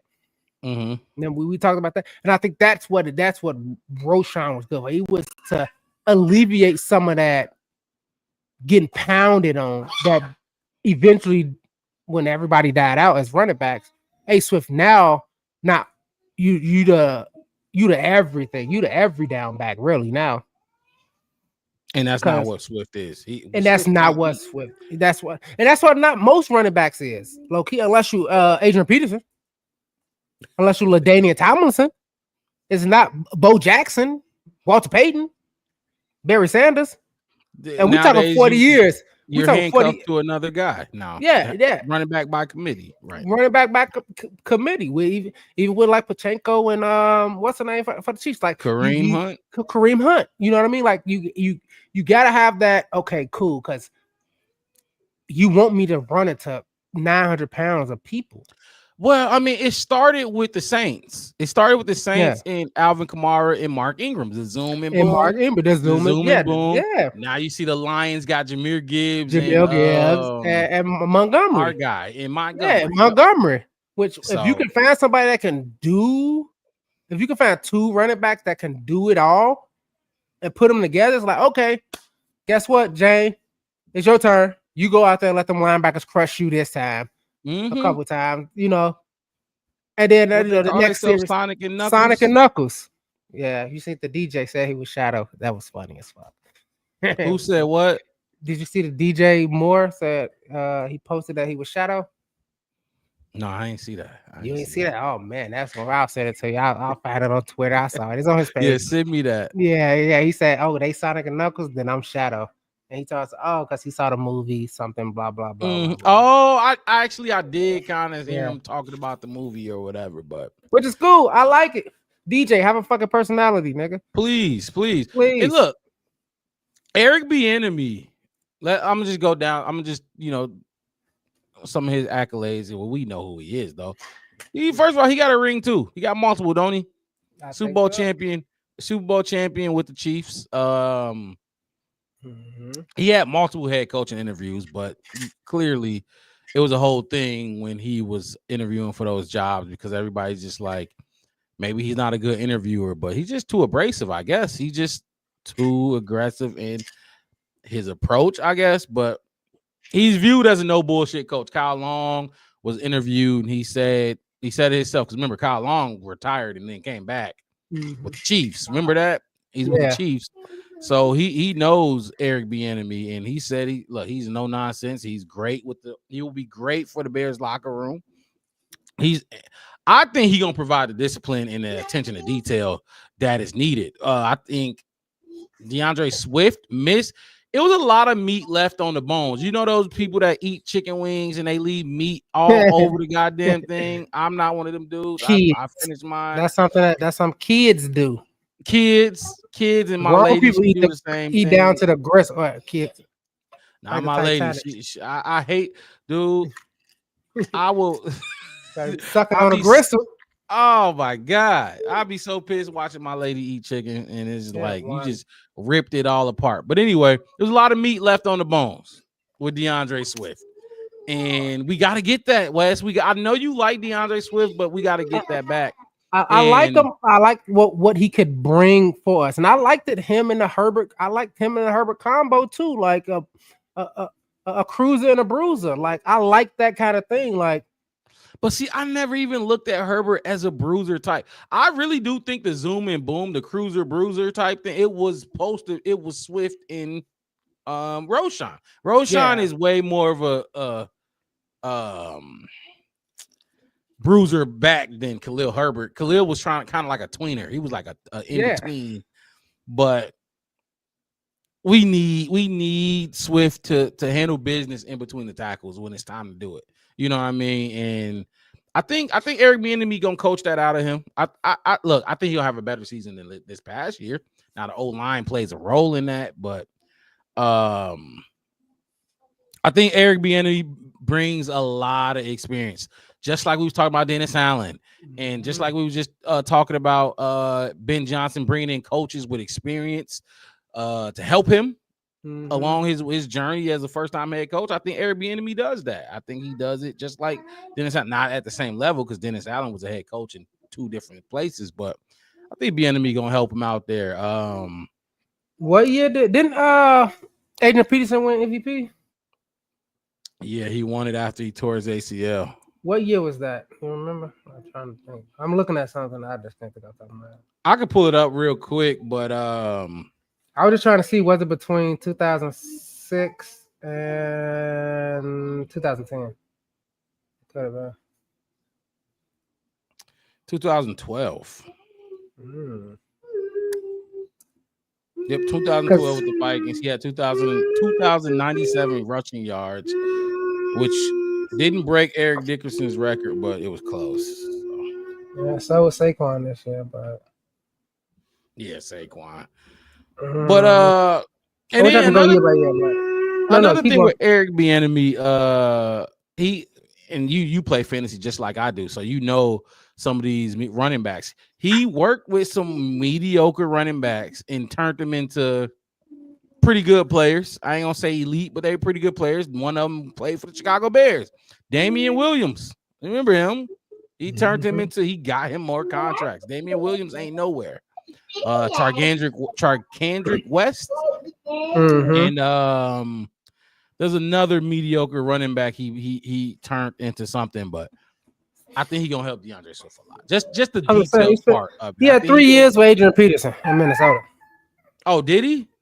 Yeah, he was the running backs coach in 2006 to 2009. 2010, he got the assistant head coach position, but he got promoted that last year. So from 2006 to 2010, he was with the Vikings. 2007 to 2010 was Adrian Peterson was the running back.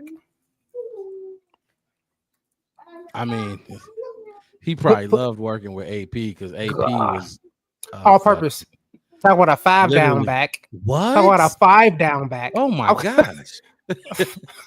What? Oh, fucking 5. They don't make him like him no more. Derrick Henry ain't AP. Saquon Barkley ain't AP. Saquon is a dog, but he ain't AP. AP was different. But let's grade Eric Bieniemy, and then we'll move on to the next coach. Unless you got some more tidbits you want to throw in there, little facts about Eric Bieniemy real quick. I could tell you something about Eric Bieniemy. Eric Bieniemy is 5'7". That's a running back. 5'7". That's a running back. NFL running backs now? Nah, you got it. AP was like what, 6 foot? AP was big. 3, 6'2". Yeah, AP was. Some think about that ain't fair. That is not fair. That's what I'm saying. I think Saquon is at least 6 feet, ain't he? Well, Swift is DeAndre Swift height? DeAndre. I'll guarantee 5'11". Yeah, that sound good. That sound good. 5'9". Ooh. I saw him from a little. I was a few feet away from him. 5'9". That's crazy. But You did see him up close this year. yeah, I did. And Roshan is 6 feet. Yeah, Roshan big though. Roshan Yeah, a it's a big 6-foot big dude. He a big Yeah. dude. Like he wait. Like I said, when I seen him in person, shocking. Maybe it was the pads, but dude, compare. I mean, like him and Cole Kmet was just like, I think y'all the same size. That's how big Roshan looks. Who? Roshan Johnson. Him and Cole Kmet the same Compared size? to, I ain't saying they are the same size, but when I saw like Cole Kmet, yeah. I'm like, man, you're a big dude. And then I seen Roshan walk next to me. I'm like, man, you're a big dude. It's like when I seen Donovan McNabb. I'm like, that's a big dude. Oh, McNabb. Imagine seeing Cam. You can be like, oh yeah, Cam, you bigger than Cole. Like yeah, like you a huge dude. So it's kind of crazy. But if I got to give my grade on Bieniemy, I'm giving it an A. I'm giving it an A simply because I see what they're doing.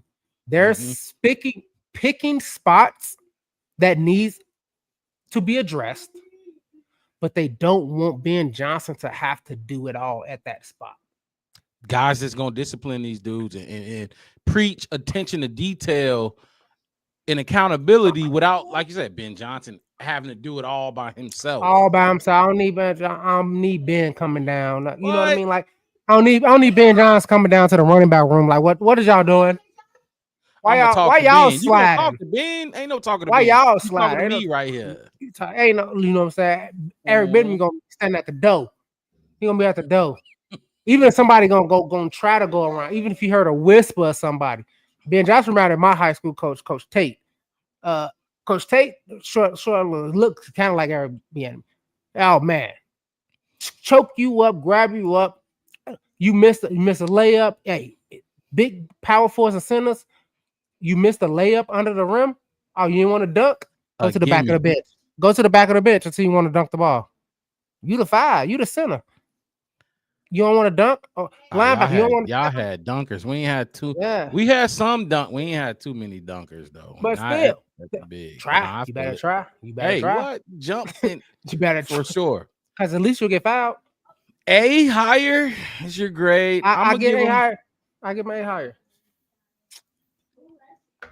I'm gonna A him out. I'm gonna give him an A2, just like Antoine Randall L. I feel like those two right there are gonna be holding players accountable, making sure y'all are. Look, Ben Johnson's standard is here. Well, you can't be here. I gotta get everybody up here to Ben Johnson. You gotta be. If this is Ben Johnson, everybody else, especially on this offense, y'all gotta be above. If we expect success from this head coach. Yep. Absolutely. Because we have Caleb Williams. We don't got, Matt Stafford or Kirk Cousins or, and that's the plan. And if you're a Bears fan, you guys understand that's the plan. The plan is to, hey, how can we maximize Caleb Williams, right? That's the whole thing. That's what everybody keeps saying. Goal. That's the goal. Maximize Caleb Williams. So we don't need Ben Johnson. Hey, Rome, I need you to no, you got Antoine Randall for that. You know what I mean? Like let's talk about the guy that's gonna be working as close as anybody with Caleb Williams, and that's JT Barrett. This should be a quick one. I don't got much on him. He don't got much of a resume. I don't know what you was able to dig up, but JT Barrett, Ohio State star, national champion, obviously. 4 years at Ohio State, was a dog, had over 9,000 passing yards. This would have been a good guy to have talk to Justin, actually. But it's just assistant QB coach for the Lions under Mark Brunell, which Mark Brunell, a lot of people thought was going to come over with Ben Johnson as the offensive coordinator. That didn't happen. They thought a couple people was going to come, but he's 30 years old. This dude is young. He can still be in the league now. You know what I mean? But he decided not to, and then went the coaching route. He actually was in the league for a little bit. But yeah, I mean, I think he's been with the Lions for 2 years, 3 years, I want to say, as an assistant QB coach. 2 years. Yep, Assistant QB coach. He don't got much of a resume at all. Most of his accolades come from his college playing time. Like I said, he won it. He won it all. But what else? All right. What else you got on JT now, Barrett? There's a couple of dudes that won it all. Though, like, but all right, cool, like, yeah. But let's talk about, like you said, one of your favorite things to say about a coach was a player. Yes. Like you said, was a player coach.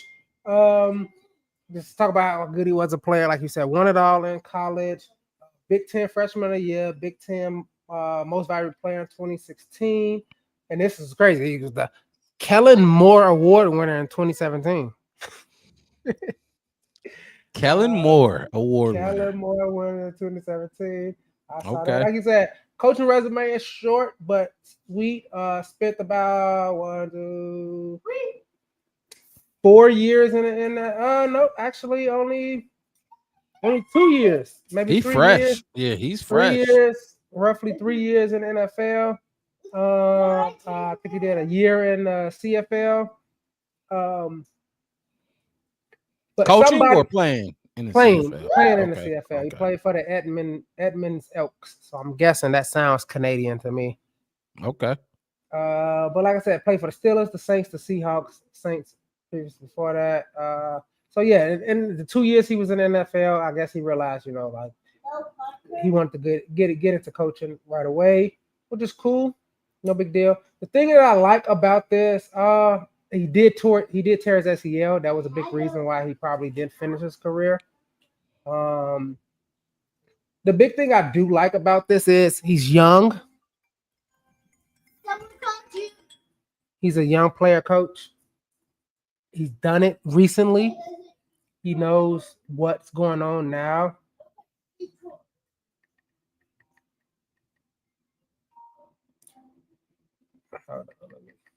Give me a second. I gotta fix my headphones. Yeah, go right ahead. Tripping.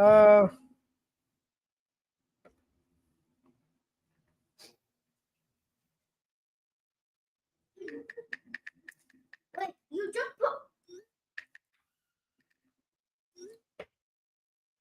Okay, so let's talk about. Okay, so all right, so I'll just give everybody a rundown of him. Like I said, only spent a few years. I think 2 years in the NFL. Like I said, yeah, and JT, like I said, he ain't, his resume ain't long at all. So I mean, there's not much to say about him. But like I said, he did it at a high level in college.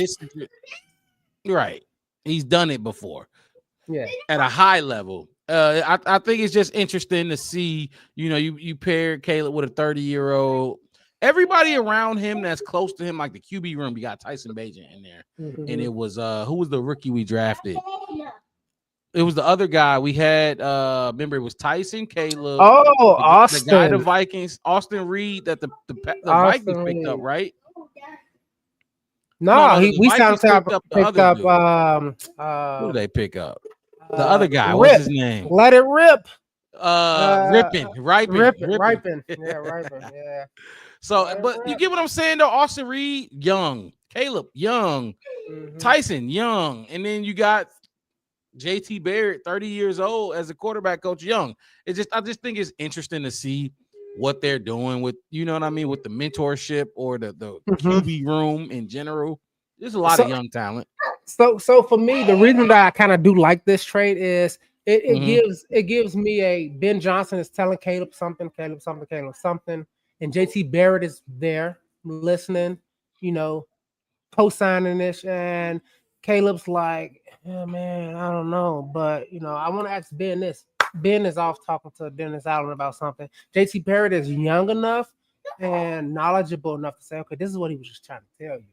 Like, how when we play Madden and we kind of break it down to a youthful standpoint for Caleb to kind of understand.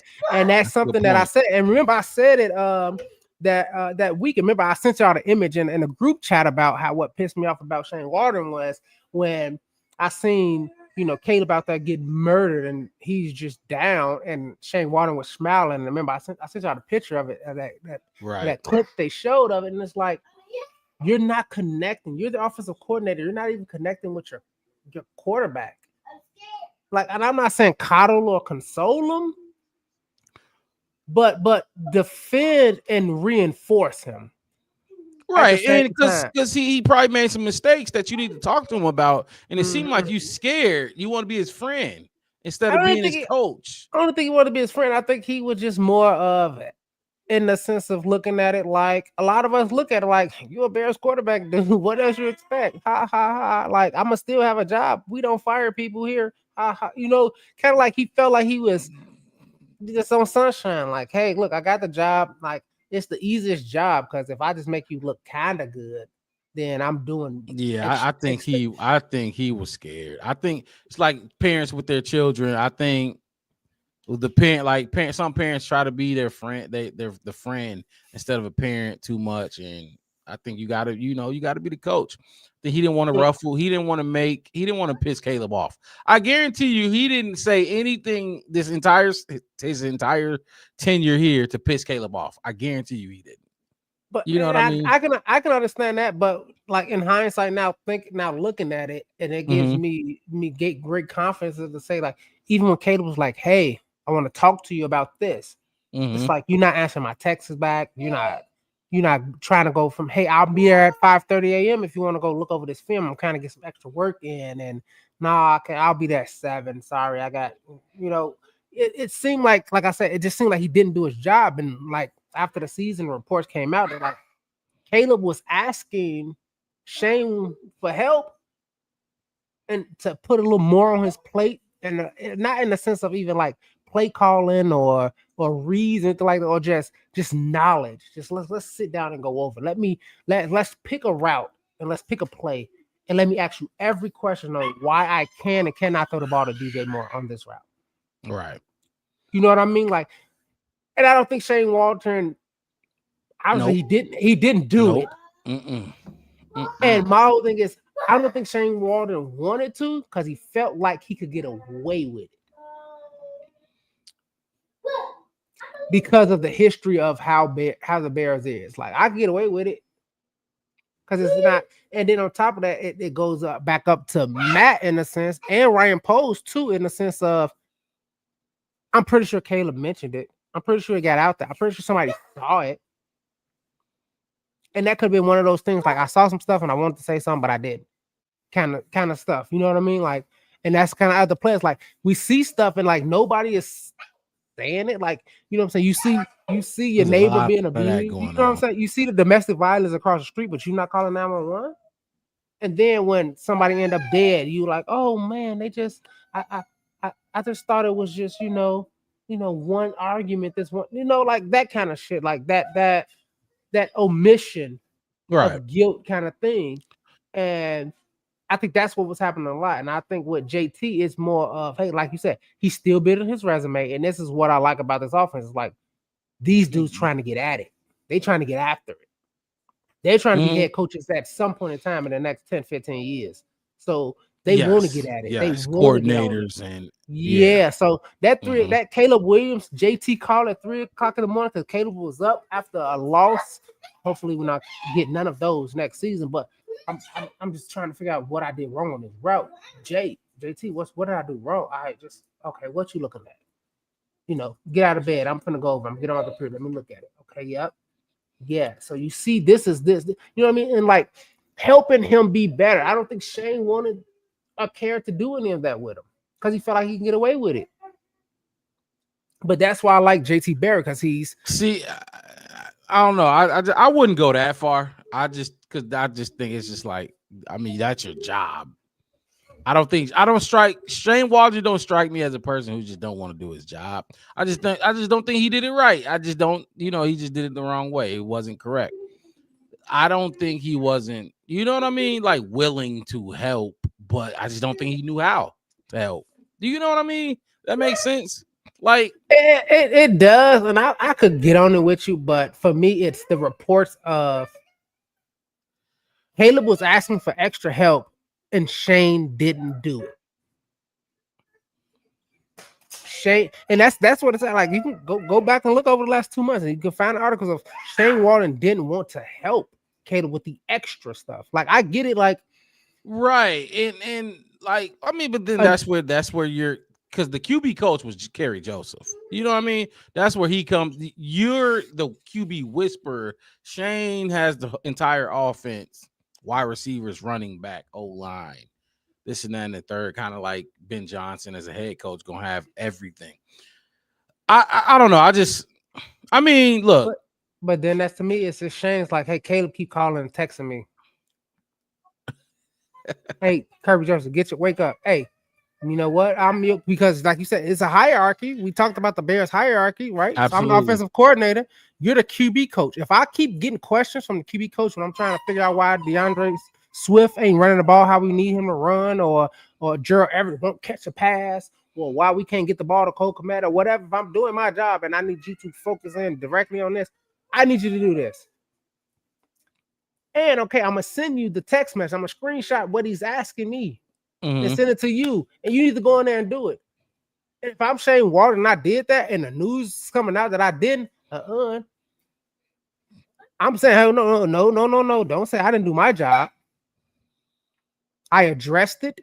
I delegated it because I'm the offensive coordinator. I have to deal with the running backs and the tight ends and the offensive line coach. You know what I mean? Like that. Does Shane Waldron have a job? Did he get another job?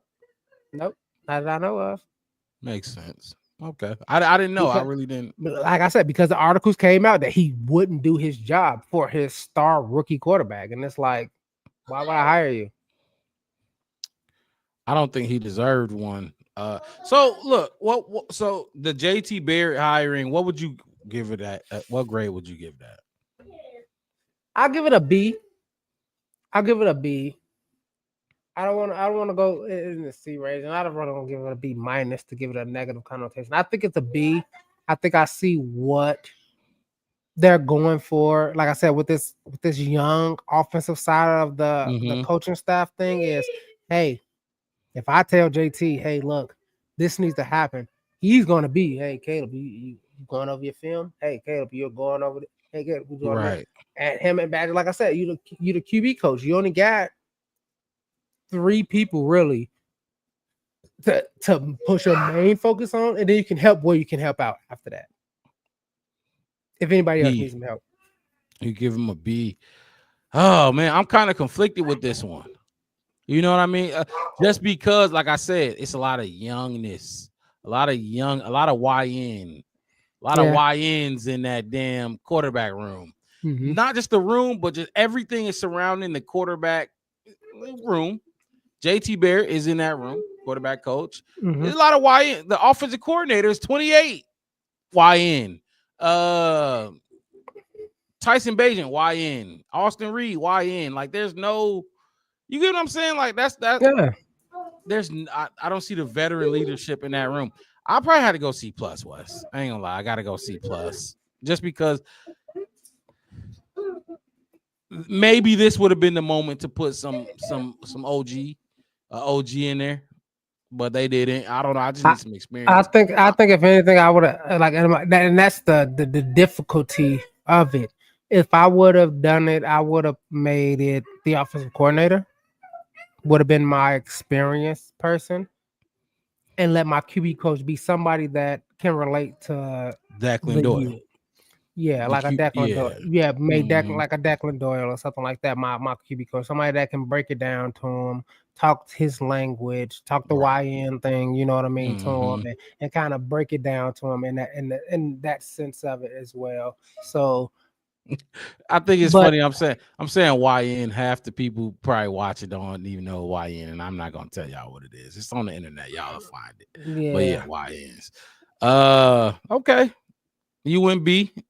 Or did you say B? Yeah, I went B. I wanted to say B minus. I just don't want to have a negative connotation on it. I feel better saying B minus. Yeah, I feel bad. I feel a lot better saying B minus, but I don't want people to think that I'm saying B minus because I think it's a negative thing. It's just like what you said. It's the experience of it, but I understand what Ben Johnson is trying to build on top of that. Ben Johnson feels like right now he can build his tree and he can give the information to this person enough to what they can, like I said, it's the same thing I said with Rumble Doomsday. A lot of these guys is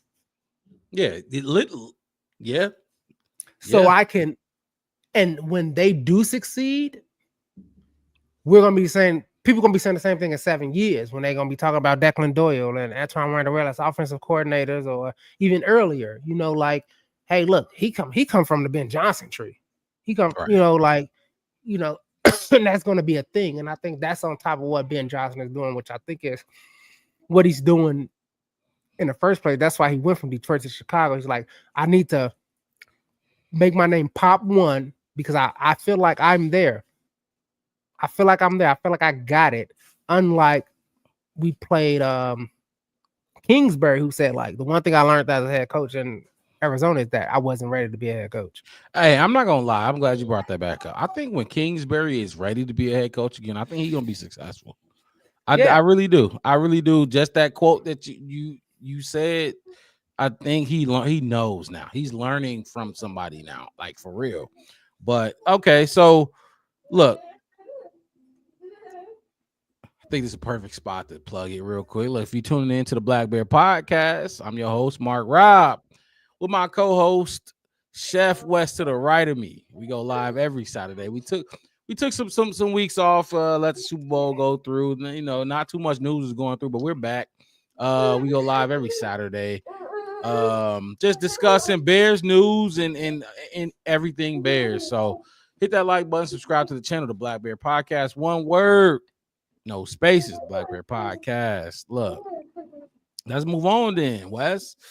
I think we got a couple coaches to get to. Like I said, we at the beginning of the show, we will be doing our wish list immediately after our free agent wish list, immediately after the coaches. So let's pick it up. Let's speed it up a little bit. Who we got left? We got a couple guys left. Want to go O-line? Of course, I was gonna say I was waiting on you. Want to get to the trenches? Let's get to the trenches. All right, let me get a bit there. We go O-line.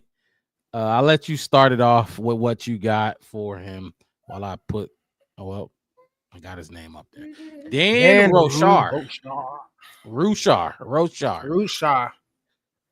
This is a guy that I'm not too familiar with. Obviously, I do my research. I know I'm you know, we both do our research and we're in tune with what's going on in the NFL. But this is an OG right here. This is an OG. Father Christmas. This man been around for a while. He spent his last 2 seasons at the collegiate level at Tulane, where they had success in the air and on the ground. They averaged about 155 yards rushing per game, and then averaged about 370 passing yards per game. Anytime you can put up those type of numbers, your O-line got to be good, Wes. You know what I mean? You can't throw for 370 without an O-line. You ain't running from 155 without an O-line. It's not going to happen. So, a little bit more into what Dan Rochar was, his resume. He spent 10 years with the Saints. 10 years with the Saints. Wore many hats, coaching hats, running backs coach, tight ends coach, O-line coach, etc. A lot of coaching hats with the Saints for 10 years. That tree, that Sean Payton tree we've been talking about. Look, this coaching staff is literally Sean Payton's tree. Literally, that's what it is. Except Ben Johnson. I think he brings more of that experience. Eric Bieniemy, Dennis Allen. That's the experience we've been talking about. The big part about this, I think, is, and then I'll let you ask his O-linemen that he coached with the Saints combined. Now, look, over a 5-year span, they had 10 Pro Bowl nods. 10 plus Pro Bowl nods. We ain't had none since 2018, and then before that, it was even longer. So I think he can develop his talent. He can do it. I like Alex Morgan, Wes. No, not Alex Morgan. Chris Morgan. Chris Morgan. I like Chris Morgan. But like something went wrong with what they was doing, and he got it didn't he fit. had It just didn't work. I know people was gonna say he had Justin Fields. A lot of his stats and a lot of things that gets you those things, those because he was the offensive line coach and the run game coordinator. Mm-hmm. So he got credit for the first 2 years that we had Justin Fields, where we were number 2 and number 3, and I think rushing yards total in the entire league. But Justin Fields was credited for like I think it's at 57% his rookie year, like 65% of the total rushing yards that we had as a team. So his accolades, in a sense, was kind of ballooned because of Justin Fields. And I'm not saying, Justin Fields was the star, just because of Justin Fields' legs and what Justin Fields could do. Right. Made those, you know what I mean? And think about it, like every time you take off or every time you do this, like that's one less pressure that can get in. That's one less negative that the O-line has to deal with because Justin is halfway down the field anyway, so you can't call him on that, right. or all those kind of things. Like I said, and for me, it's just like I don't know if he just kind of got lazy with it. I don't know. I like them. So from what I've heard about the whole situation is Chris Morgan, the run game, and I'm just gonna talk about the run game because the run game with Justin. Now, granted, Justin contributed to a lot of those yards, like you've been saying, but even without Justin's numbers, the run game was still pretty good with David Montgomery and Khalil Herbert, and then even a year later after David left, and it was Khalil Herbert and Roshan Johnson. It was still good. From what I've been hearing from podcasts and articles and reports is that Shane Waldron switched that shit up. He changed all of that shit up, and the scheme was a little different. It was the same but different. They weren't running the same shit. And Chris Morgan, I guess that didn't relate to the run game. What he wanted to do. Like, I mean, think about it. Shane Waldron is an empty backfield set offensive coordinator. If I'm a run game coordinator, if nobody's in the backfield to run the ball, it's kind of how we said before we got on there about how I can't even really critique Cole Kmet last season if you didn't throw the ball to him, if you didn't use him, if he was being all this other kind of stuff. Like, give me something to talk about, even if it's all bad. Show me all the bad tape on him then. Right. You utilize him to the most and then show me all his flaws. But you can't really, give, him his flaws because a lot of the things was not that for him. But what I would give him, you know what I mean? What we can criticize him for, like for real, is the 68 sacks. Like, I mean, obviously it's not just him. It was Caleb. It was the O-line. It was you're the O-line coach. You led the league. Your O-line led the league in sacks given up. You know what I mean? I don't care how you slice it. Yes, you could put the blame on your quarterback, your rookie quarterback. Like, that's crazy. I think to take an out like that and put it on a rookie crazy. Is crazy to me. But look, some people will do it. You have no excuse. You know what I mean? As an O-line coach, you're teaching what your pass protection, what you're teaching them in pass pro, that O-line, what you're teaching them is not working. It's not getting through to them. You know what I mean? You had to go. Chris Morgan, people respect him, but he wasn't getting the job done. So. And for me, another thing is like when you're a position coach, you're mainly with that group of people, whether it's 5, 10, 12 kind of different players. That's a lot less than the 53 that's like the head coach, or absolutely 25, 27 that the offensive coordinator, defensive coordinator, or that's with the same with kind of your special team coach who gets a mix of both. You should already, like I said, like I don't know if he did, maybe he didn't. I can't say. Like I said, it's just speculation. But even with the Nate Davis thing, it's like, dude, like that's your job. You need to be knowing what Nate Davis at, what he's doing, what he want to do, what he gonna do. Hey, look. Hey, look, I would have went. Hey, look, I already told. Look, I told Shane Waldron that I don't think Nate even want to be here. I told him already. He said, I don't think he want to be. I've been calling him. He's been ignoring my texts. He's not talking. I'm trying to figure out what's going on. Oh, okay. Shane Waldron, you're not listening? All right, cool. I'm going straight to Eberflus. Eberflus, look, I already told Shane. and here go the email. I can email you. I can CC them, and I'm not like I think we need to just trade them. Trade him. See if we can get something for him. Trade him for a 6th-round pick, 7th-round pick, a conditional pick, something. Let's get somebody because I don't think this guy really want to pick. I'm calling him. He keeps saying he hurt. He went to the doctors. It's kind of feel fishy to me because for me with Chris, it's like I've been doing this a long time. Like when you've been doing something a long time, you can smell bullshit. So like, this is kind of like I said, he just stuck around too long, and that's all I was talking about. Like with Chris Morton with the whole Velus Jones thing. It's like, dude, like no, I don't need no more running backs. I got enough. I don't need it. Like, no, I need to put my foot down. Like, don't ever met him. And if they force you to, I get it. I can understand. Maybe he did, maybe he didn't. That's what I'm saying. But I think he was good. But to talk about Dan, like, talk about an offensive coach. We talk about from talk to us from. By the way, this is another Sean Payton. He worked with Sean Payton. So I'll go from present back. Like you said, like he just came from Tulane. You talk about those stats. You talk about the Sean Payton era. He was with Michigan State from 2007, 2012. We know Michigan State generally had a good run game, even though I hate them. Offensive line coach, running back coach, offensive line coordinator, and a quarterbacks coach at college level. This is Northern Illinois. NIU offensive line coach, Illinois quarterbacks coach, offensive tackles coach, tight ends coach, offensive coordinator, quarterbacks coach, offensive line coach, offensive coordinator, run coach, offensive backfield coach.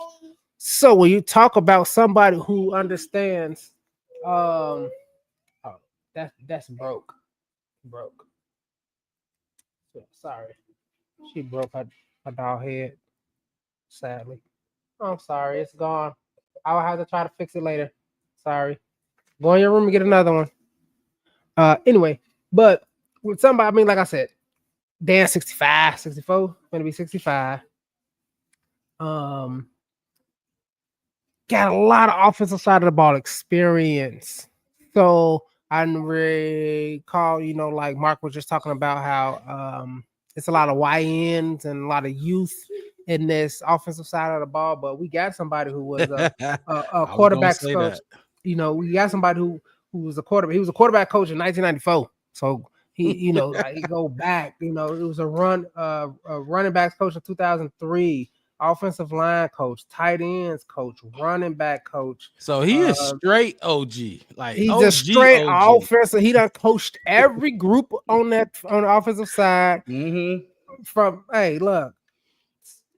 Other than being like the head coach, he knows it. So he brings in that I can see him sitting in his office and they coming in. Or he's seeing something JT Barrett doing wrong as a QB coach. Hey, why are you coaching him like that? Well, I just feel like, let me show you some drills. I'll show you some stuff. Go and give him some tips. Yeah, give Declan Doyle some tips. He can go to Eric Bieniemy and be like, hey, look. I was coaching before you. I was coaching this when I was a running back coach when you was in high school.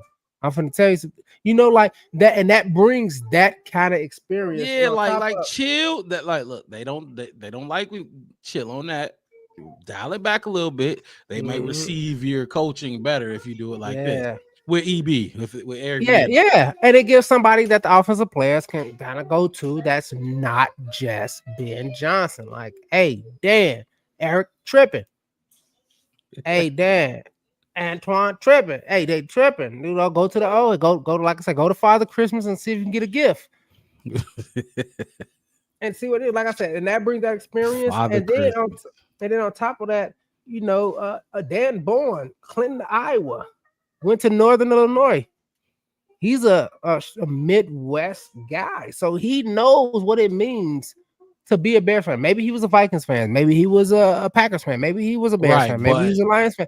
But at the same time, he know what it means to be in the North. Mm-hmm.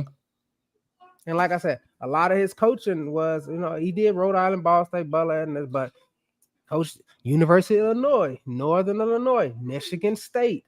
You know what I'm saying? Like, he knows what this region means. He's been around it for a while. And he knows some things, and I feel like he could He can really bring it. Like I said, on top of that, like you said, in the latest of his future, he was 10 years under that champagne tree. When that New Orleans Saints team was looking like a contender a lot of the times, more often than not. That offensive line was looking when they were just like, all we need is a quarterback. And they tried every car and every breeze they could find to try to get them going. And they found Breeze. They found Breeze. And look at Breeze. Look at a lot of that was Breeze was in that. So I like it. Like I said, you just we mentioned the YNs that's surrounding this team and this coaching staff. We got some OGs too.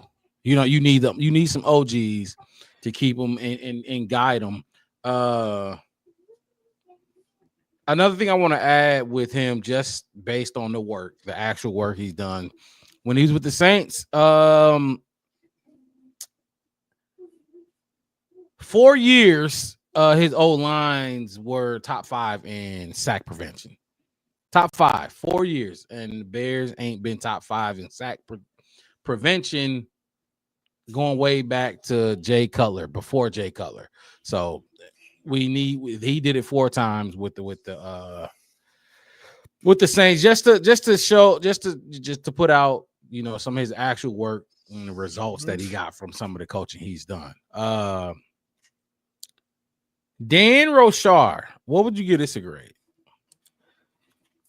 I'm gonna give it a B plus. Okay.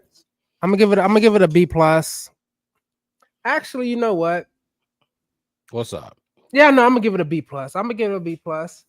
Because just looking at what he did with the Saints, like running backs coach, tight end coach, offensive line coach, run game coordinator, tight end coach, those are some things that were issues with our offense as well. Like, I mean, we had a lot of different issues. Like, I mean, if you want to say everything on the offense had its issues at some point in time. Wide receivers had issues at some point in time during the season. Tight ends, offensive line was probably the entire, you know, quarterback, run game. We was looking like, you know, where is it at? All this kind of stuff. And I think he brings that experience of, hey, look, this is how you run the ball. This is how you can do those kind of things. And I know it says he's the offensive line coach, but given that I feel like Declan is going to be more of Ben Johnson's sidekick, I think Dan is going to be more of the actual offensive coordinator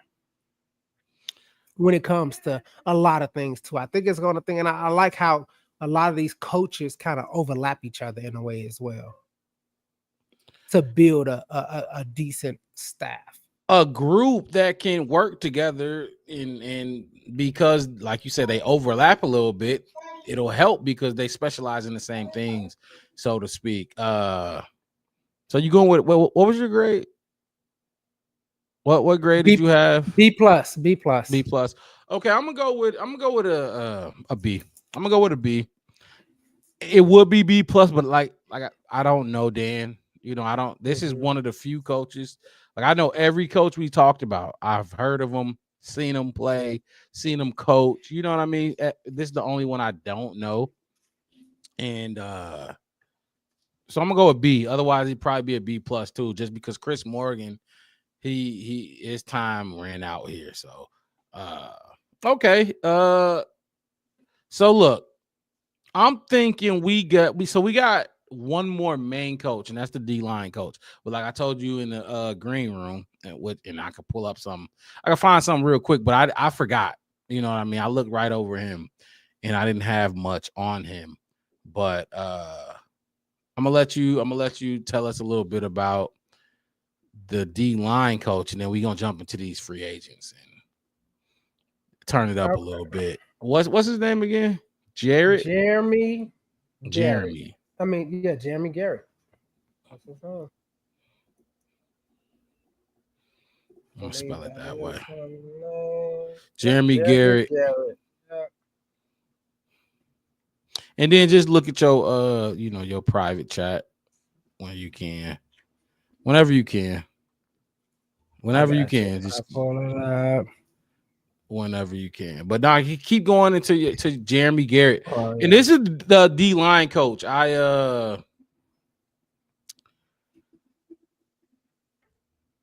I don't know where was he working previously?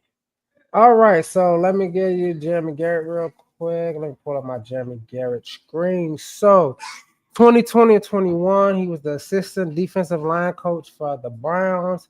Went to college for a few years, and last year he was the defensive line coach for the Jacksonville Jaguars.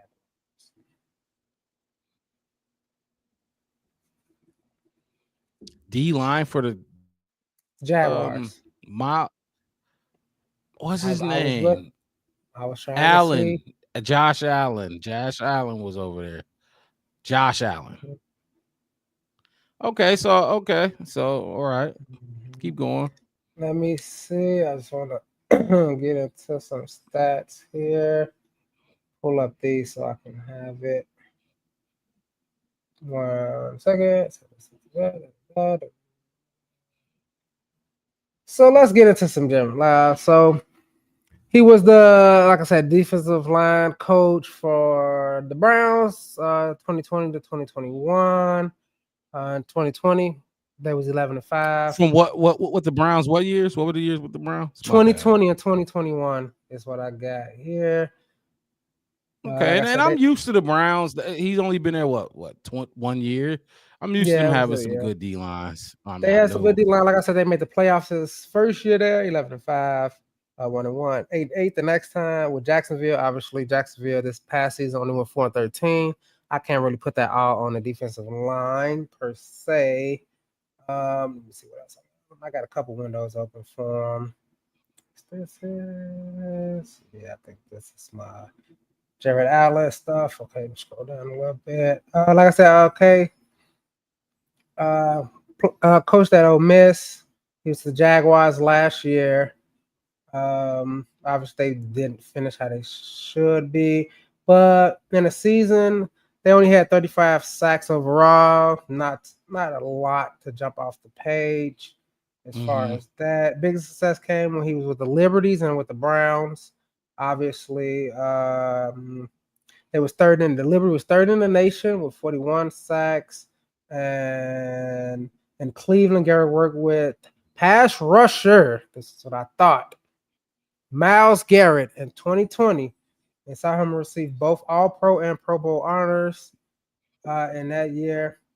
And ever since then, in the 4 teams, these two teammates, they both defensive linemen on those Brown teams had at least 9 sacks the 2 seasons that he was the defensive line coach. He coached at every level, including high school. So what I'm seeing right now, it looked like he hasn't been in the NFL for too long. No, he came in at 2020, I think. Yep. 2019, he was with Vanderbilt. Yep. He started off in college. Started off in college. Now, I'm gonna say this. That just tells me that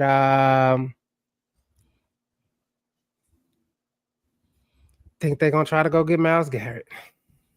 Look. Look, we ain't gonna have that conversation. Don't be not yet. I'm just saying. Oh, I'm just throwing it out there. I'm just throwing it out there. I'm just throwing it. Look, I'm just casting a reel, man. Just casting it. Just casting it out there first. It says he was a 4-year letter-winning defensive lineman he played at Ole Miss. So that's another coach player. Played at Ole Miss. Know what it is to get it done. Like I said, it's okay. So he played there. Like I said, his coaching career is short. But then again, I don't think it's. But to have somebody that's, like you said, a coach player who has success, who was very successful in college. He was a pretty good defensive lineman in college. To work with the Montez West, the Dexters, the Billings. He has a tough road to climb, but to have somebody who I believe kind of started off Myles Garrett. Myles Garrett's extension. So Myles Garrett was pretty decent his first few years, if I'm looking at the stats correctly, and then when Jeremy Garrett got there. That's when Miles Garrett started to take his plus 11.5 sacks a season leap. Yeah. So right after Okay. he got out of there, so he had something to do with it. We'll see. Like I said, it's not much to go on with it, but like I said, to have a like you said a lot, to have a player, kind of player coach. How old is he again? Jeremy Garrett. I'm looking on the Bears website right now, so I'm just trying to get as much info, and they don't even have his age here. I don't think they have it. I can't find that. Just want to know, just because it seems, because it's NFL coaching tenure has been short, so I don't want to know his age. I'll look on Google real quick. Jeremy Garrett, coach age. Don't show. I'm not even. Okay, yeah, it's not a lot on him. So, okay, he look about what, mid-30s, maybe early 30s, no, something like that. Okay, all right. Let me see. A lot of the points I'm finding up on him, which I didn't get his age, I probably could have done it. Let me go. Yeah, let me try to do some stop. No. And we'll get more info. Look, he got some pieces to work with on that D line. He got pieces, but he need more pieces. Otherwise, he definitely gonna need some more pieces. But my main thing, which I do like about that he is a player coach, is that Daniel Hardy, that Austin Booker, that those young guys, like I said, that we saw flashes from. We saw flashes from those dudes. Mm-hmm, that we can see if we can get some, I don't want to call it control over, but to get them to kind of commit a little bit. Should maximize their potential, maximize their talent for sure. Yeah. I'm trying to see if I can get his birthday. At least get us a year. Yeah, I don't know. It might be a little tough for him. Yeah. What was his last stint? Was he in the NFL last? Right, with the Jaguars? Yep, he was with the Jaguars okay, last. Jags. Yeah, okay. Yeah, let me try. He definitely got to be mid-30s, early 30s. That's crazy. Yeah, no, he's one of those dudes. He's one of those dudes. And remember, I told you when we were doing prepping for this show, I looked over him. I forgot all about him. You know what I mean? As one of the main coaches to talk about. No, I seen everything on it, but I didn't never think to kind of like, hey, when is this guy's birthday? I don't know. So, but from what we do know about him, what grade would you give this hire? I'll give it a.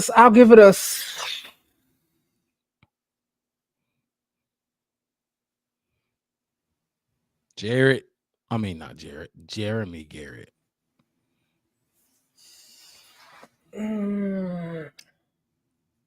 I'll be honest. I'll give it a C minus. C minus. I'll give it a C minus. Lack for information, but for what I did see, like I said, I like the fact that he's a player coach. He did this before. I like that they're going a little younger. For a lot of these younger players, it shows. Okay. Definitely going younger for sure. Going younger for a lot of these younger guys that they're trying to bring in and try to get them going. Somebody who can, probably even look like he can probably still get out there and swat the pads around a little bit. Kind of move some stuff around, throw some tires. Like I said, mid-30s, early 30s. Throw some tires with him. Like you got to get, help them figure out, show them what they want to do, and I think that would help a lot with their development. In your words, a lot of these, well, I guess you got these YNs. They more visual. You can't give them a word problem no more. I remember we grew up on word problems, So critical thinking. You can't get critical none of thinking. that. It's kind of hard. You got to give them a video or show them a TikTok or something so they can figure it out. And I think that he can kind of get them there. And for me, it's that's what I C minus. I gotta see it. And it's gonna be he gonna stay at a solid C minus until I don't know, maybe week 3 or 4, and I can see what this defensive line look like, and that's based off who they put out there with them as well. Like you said, talent will dictate that. Like I said, they end up getting like Mal Garrett and Billings come back, and they got Montez Sweat, and they just out there stumping around. I don't think I can give them credit too much, but if I see a big leap from Book, a big leap from Hardy, a big leap from even if Javon is still on the team, who knows if he's still there or not. If I see that big leap from those guys and I can see them progressing, okay, then I can start, throwing some coin towards him, saying like, okay, yeah, that's a good pick. But like I said, just not knowing who he is and to be in a position that most people, most fans overall don't even really kind of look at, in a sense. Like most fans is like, who the head coach, who the defense coordinator, who offense coordinator. It's all those guys' fault. But as how we do things and how our fandom kind of digs a little deeper, and we know that this is a real okay. So contrast to Dan, right? We just talked about Dan, offensive coordinator, what he brings, what he has done, how many things he has done. Like I could give him a B just off his wiki page. His resume. His resume just says, okay, cool, you could get a B. With him, it's like there's no resume. I can give you there's no resume. I can give you a C minus. And the only reason that you're getting that C minus C area kind of thing is because you played the position. Dan I don't see no playing from him. He just coached this whole entire time. That's all he did. It don't even show if he played in high school or not. He's just been a coach. But he done coached everything since before I was born. Exactly. Yeah. So and he's still good enough. And then, like I said, on top of that, even when they were talking about who the offensive line coach is going to be, a lot of people around the nation and a lot of the national news is like, hey, this dude Dan is he got the skill. He got what that offensive line might need to kind of how like they were talking about Eric Bieniemy. Like he got that drive that this Bears team might need, or this could be good. And like we was talking about with Garrett, it's you overlooked him because they hired him and nobody said anything else about him. Because hell yeah, they hired Jeremy Garrett. I'm shocked. I mean, because the D-line coach, that's an important coach. That's one of the bigger coaches, most notable coaches. I'm gonna be right. You said C minus. Yeah, I'm right there with you at a C minus because there's not much on him. He didn't have much. I mean, he coached Myles Garrett for a year. Yeah. And like most of his work was okay. Look, when I look at him and I look at his resume and I look at everything that embodies him, I look at his playing time, when he played. Mm-hmm. You know what I mean? It's like, okay, you were a dog as a player, but I still got to see the coaching side, and it makes me wonder why they you know what I mean? Like, yeah, what did you see? Like, what was it in the interview? Did you know him already? Did you get recommendations? I know Nagy was a coach who got a lot of recommendations from teams, or not teams, but from other coaches. So that's one of these hires. I feel like he was recommended to Ben Johnson. And I remember some flashes from that Jacksonville defensive line over the season. I remember some flashes from Jackson. So how long was he with? He only got 3 years coaching experience. He only 1 year with Jacksonville, 2 years with Green Bay, and in between, I mean, not Green Bay. Oh, he was with Green Bay. Not Green Bay, Cleveland. 2 years with Cleveland. Went back to the college level, I think, or disappeared. Yeah, you see what I'm saying? So, you said, 3 years coaching. Look, we'll see. We'll see. And he got his work cut out for him. So it's not like he's an OG coming in here to work with these dudes. No, he's a young dude, and you got Montez Sweat. You just lost the market. You know what I mean? So you got work to do. Exactly. And that takes us back to that whole, we cut DeMarcus Walker. And it's like, that was a young guy who he could have, you know what I'm saying, like I said, siphoned a lot of, the potential up out of him. Who knows? So it's just crazy how it's going to pan out. Like I said, this is one of my question mark hires as far as what I think we needed to focus on as part of the staff to get us onto the next level, like running, offensive line, defensive line. Like, I know we got Al Harris as cornerback coach and defensive secondary coach kind of thing, but it's like, dude, you got some dudes out there. You got some good talent. You got some dudes out there. So you should be. They're gonna make your job easy. They're gonna make your job easier. And with him coming in, it's like you don't have to experience coaching wise. You don't have experience coaching wise, and this defensive line is been weighed as the a Knight's Tale. I don't know if you've seen that with Heath Ledger at the end when he said you've been weighed, you've been measured, and you've been found wanting. Ledger. The only work I've seen by Heath Ledger is The Dark Knight. Oh man, go find it. You can stream it. Knight's Tale. If you ain't seen it, go watch it. Probably the best thing in Dark Knight. So I believe he snapped in that movie too. He snapped in Knight's Tale, dude. That's probably 1997. Damn. That's weak. All right. Okay. Look, is there another coach you want to cover, or do you ready to move on? I don't think it's no coach. I think we went over the lines. Basically, most of the offense. All the rest of the coaches is. I know we talked about Al Harris. We talked about Al, but that was one of the first guys we spoke about for sure. We don't have to talk about Hightower, obviously. Richard been here for sure.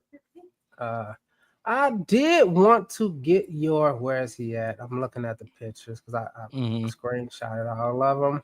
Got the weird name. I know it when I see it. Press Taylor. Okay, the passing game coordinator. You know what's crazy? He was actually on the list. So my thing with him is he was a passing game. He's 37 years old. Jags offensive coordinator for the last 3 years under Doug Peterson over there.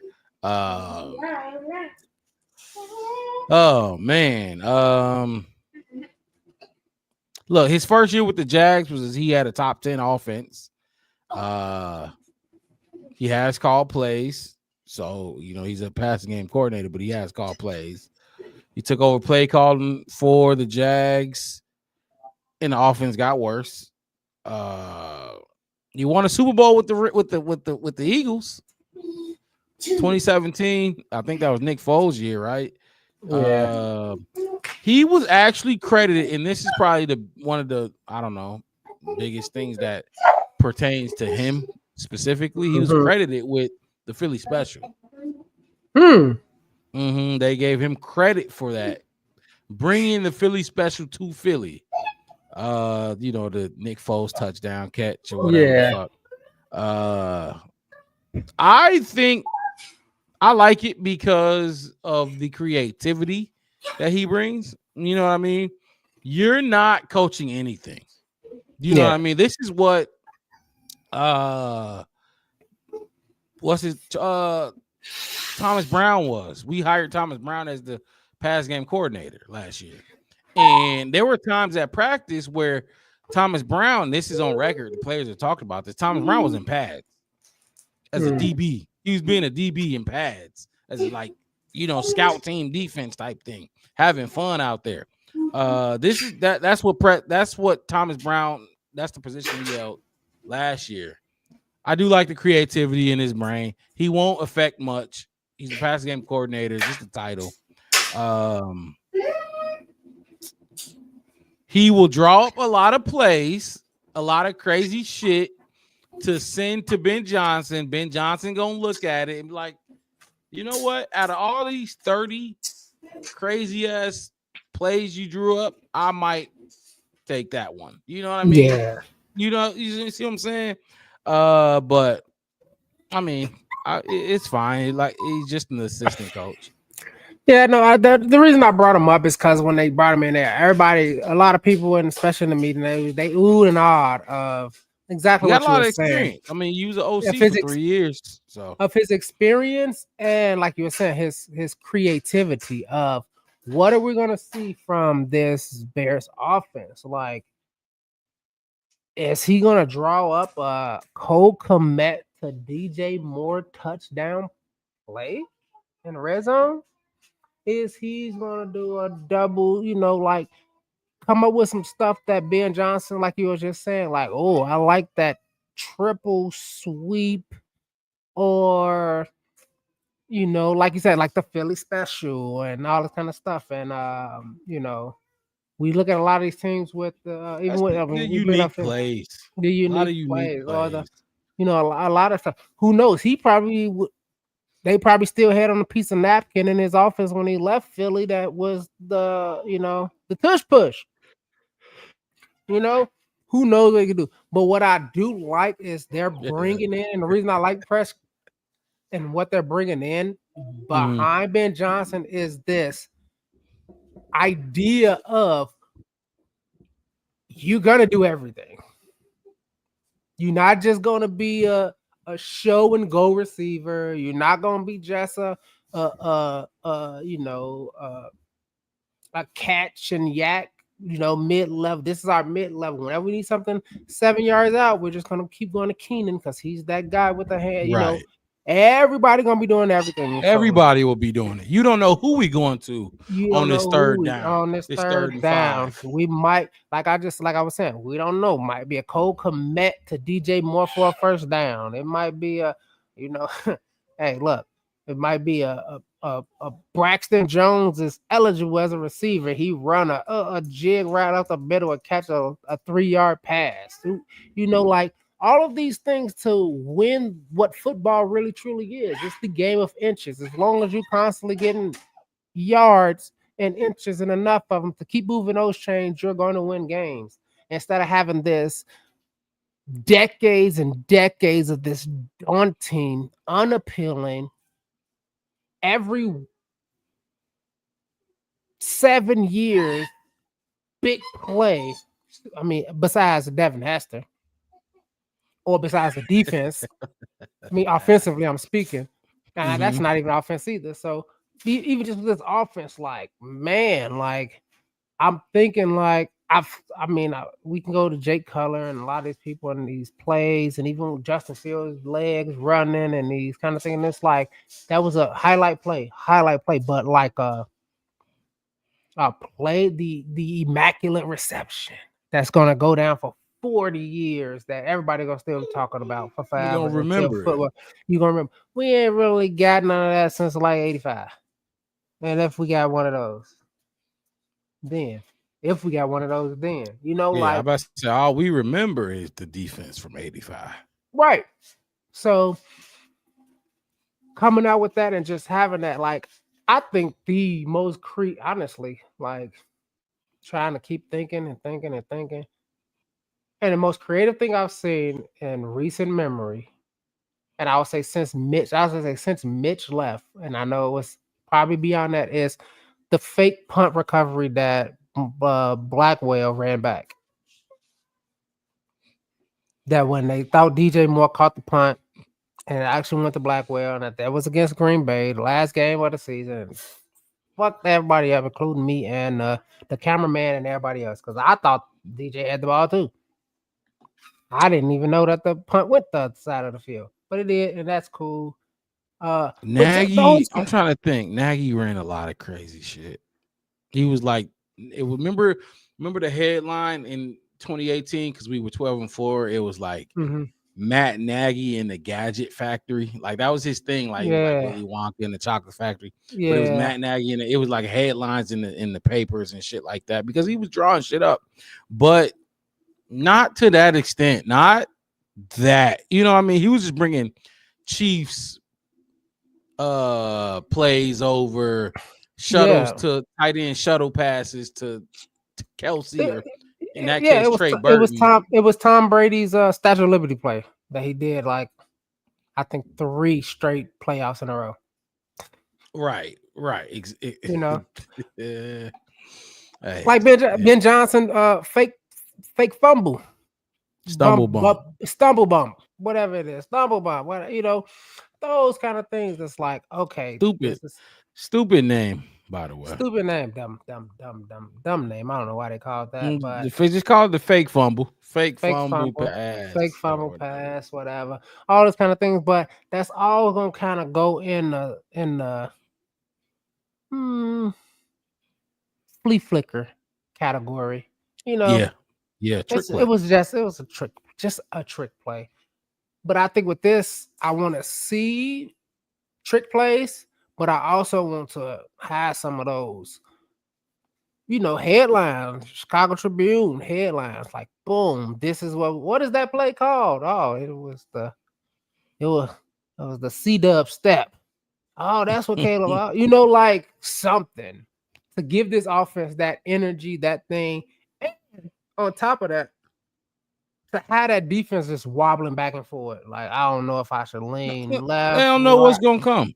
They don't know. And I think that's what all of this is coming. And with that youth on the offense of, hey, look, we all play Madden anyway. Like, let's try, you know, like let's do something new. And it's harder to have somebody like that's been doing this for 30 years say, hey, do something new. It's like that's not football though. And it's like, yeah, I get it. I want you for No. Oh, okay. So Press Taylor, and like I said, pass game coordinator, and we talked about Al Harris, pass game coordinator for the defense. Let's go ahead and we can give a grade if you want. We don't got to. We can give a grade for the Press Taylor hire. I think for me, it would line up with she's so dumb. And the code is so dark. C plus. I would say a C plus. I want to give it a B, but I can't because he was an offensive coordinator for 3 years and it wasn't amazing. You know what I mean? Yeah. But not to say he won't come here and be a good pass game coordinator. We all know that. Like he just doesn't do much. He won't do much for us. You know what I mean? Like I said, I give it a C. Mm-hmm. I give it a C. Like I said, he don't really have much. I wouldn't say he don't have a job. Don't have a lot of responsibility going on. Right. So even with, he would probably get a lot of the, like you were just saying about with the what did in Philly. Like he can get some praise for a play that happened in maybe the that one play that you came up with. But if stuff not going right and the offense is looking stagnant, ain't nobody gonna be like fire Press Taylor because he sucks. Yeah. Last person we thinking about, literally last person we're gonna be thinking about as far as when it comes to that offense. So yeah, that's my grade on him. I just thought because a lot of people was talking about it, but like I said, that does bring a little bit more experience to the offensive side as well. Like absolutely, he has been an offensive coordinator, so he can be, you know, a messenger of ideas and understanding and collaboration and kind of, you know, bridging gaps here and there. So I'll give him a solid C. All right. Honestly, the coaching segment took longer than I thought it would, but I kind of knew because it's so much. It was so much that we needed to cover with those dudes, and they're going to affect so many players on this team that we had to dive into it. So, but let's move on. Last segment of the show, the free agent wish list. Now, we each went and looked at the free agents, and we took 3 to 5 free agents that we wanted, not necessarily that the Bears were going to target, but ones that we think they should, and just basically put them on a list and explain why we wanted that player. I got 5, by the way. I don't know how many you got. I got 5. We'll go. We'll take turns. We'll do our full list though. You know what I mean? Before we give the other a chance to show their list. You want me to go first? Yeah, you're more than welcome to go first. Okay. For my free agent wish list, my number one on my wish list. And the free agency wasn't as glamorous, but for me, and I'm taking long because I don't know if I want to flip these two real quick before I go, but I won't flip them. I'll keep it simple. I'll keep it very simple, and we're gonna have some of the same players on this list for sure. Trey Smith.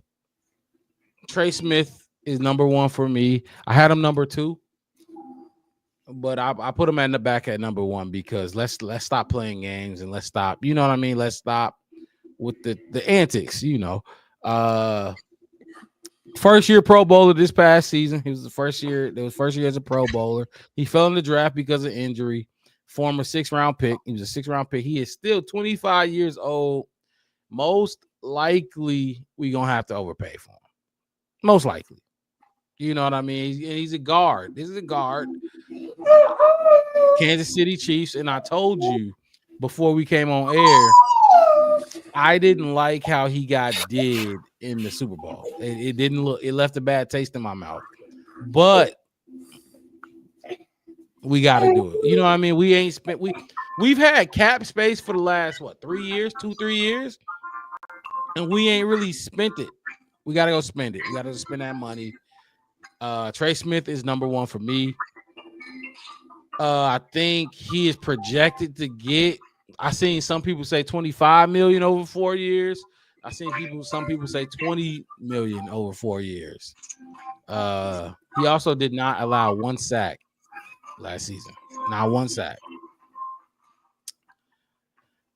Matt Pryor, Tevin Jenkins were our guards. He's going to replace one of those dudes, and it's absolutely necessary. I think the guards were worse than Braxton Jones, even though Braxton Jones sucks and needs to be replaced.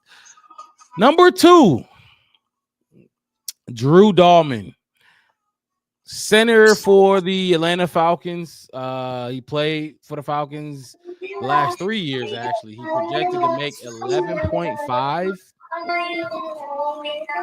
11.5 million a year. He's 26 years old. The Chicago Bears. Hold on. Hey. The Chicago Bears absolutely need to. They absolutely need to fix the center position. You're too loud. I've been preaching it, and I've been preaching it. Center position. Look, Wes, you know me. I've been preaching the entire fucking O-line. But if I'm going to narrow it down, center position. Drew Dahlman, 26 years old. He missed 8 games last year with an ankle injury. But we had Coleman Shelton. And if you look at the list, I'm going to pull up the list, actually, so we can look at some of these rankings for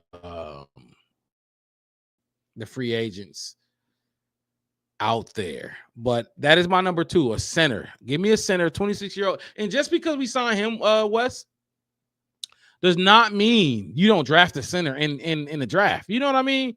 You cannot, and that goes for Trey Smith too. You can't sign these dudes and then not give depth behind them. Because we just saw the Bears had the most. We had the most different O-line combinations in the league last year. So people gonna get hurt and they gonna need backups. We definitely gonna need backups. So Number 1, Trey Smith. Number 2, Drew Dahlman, center for the Falcons. I think he'll be like so the Eagles had Jason Kelsey. He retired, and they immediately put Cam Jurgens in, a 26-year-old rookie. Not rookie, but 26-year-old player that they drafted, and they've been grooming behind Kelsey this entire time. So as soon as Kelsey retired, he stepped in, and they didn't miss a step, especially with the tush push. So you sign him, and then you draft a center too. Number 3 for me is Kevin Zeitler, guard. So I got Trey Smith at guard. I got a center in Drew Dahlman from the Falcons. And then I got Kevin Zeitler, another guard. 34 years old, pretty old. So you won't have to pay too much, even though we got the cap space. You won't have to pay too much for him. Played for the Lions last year. Had some career numbers in the run game. Some okay numbers in the pass game, but he fit in with Detroit like no other. I mean, the best O-line in the league, and he was a part of it. So I would go after him. But like I said, you go after him and you sign him, and you also draft a rookie to develop behind him, because you're only getting him for about two-year deal, 1-year deal, maybe 3. You know, it's not going to be long-term, 4-year, none of that. But you need a guy that can stabilize the interior of this offensive line, center, left guard, right guard. It needs to be stabilized. There's one thing that Braxton Jones get his ass kicked play after play. You cannot have pressure coming up the middle right at his face like that. So Kevin Zeitler is another one I'm going with. That's my number 3. Now, these next two are defensive side of the ball. Yes, Mama Blues. Basically, we need one dog center and 4 other Darnells is crazy. I don't know what 4 other Darnells mean, but yeah, we need a center. Now number 4 and number 5 for me, I went defensive side of the ball, and this may yeah, I don't know how you're gonna feel about these next two I'm about to bring up. Number 4, Khalil Mack. Khalil Mack. You need help on the edge. Now, Khalil Mack is a little older, 34 years old right now. He had 6 sacks last season, 2 sacks in the playoff game. So if you want to count all that he had 8 sacks. I think he still got a lot left in the tank. He was talking about retirement. That's why I don't think we're going to have to pay much for him. Now, the Bears actually will probably have to pay a lot for him. I'm thinking Khalil Mack going to get something like Von Miller got with the Bills towards the end of his career, which they paid him like 4-year, 5-year, 100 and some million. Ain't no way in hell the Bears doing that. So this pick right here, my 4th one, Khalil Mack, going to have to be a lot got to go right for us for this to happen. And I know we didn't talk about, but I know Joey Bosa is out there. You know, they may not pay him. They may not pay Joey Bosa. Maybe people want Joey Bosa over Khalil Mack. If it came down to those two, I'm choosing Khalil Mack. Return to Chicago, come back where you're familiar with, come back where you probably had the most publicity. You made the most money in your career. But Khalil Mack probably want to go to a contender. I don't know if he sees the Bears as a contender. That's why he's number 4 for me and not in my top 3. Long shot for sure. That's why this next one, maybe even this next one probably should have been 4. And this is my last one. Chase Young. He played with Dennis Allen with the Saints. He was with the Saints when Dennis Allen was there. 25 years old still. I think there's a shit ton left in that tank. I think you pair him up with Montez Sweat again. They both played together in Washington. Them two on the edges with Jaron Allen and the other guy, I forgot. Jonathan Allen and who was the other D tackle there? I forgot the other D tackle name. 4 first-round picks though.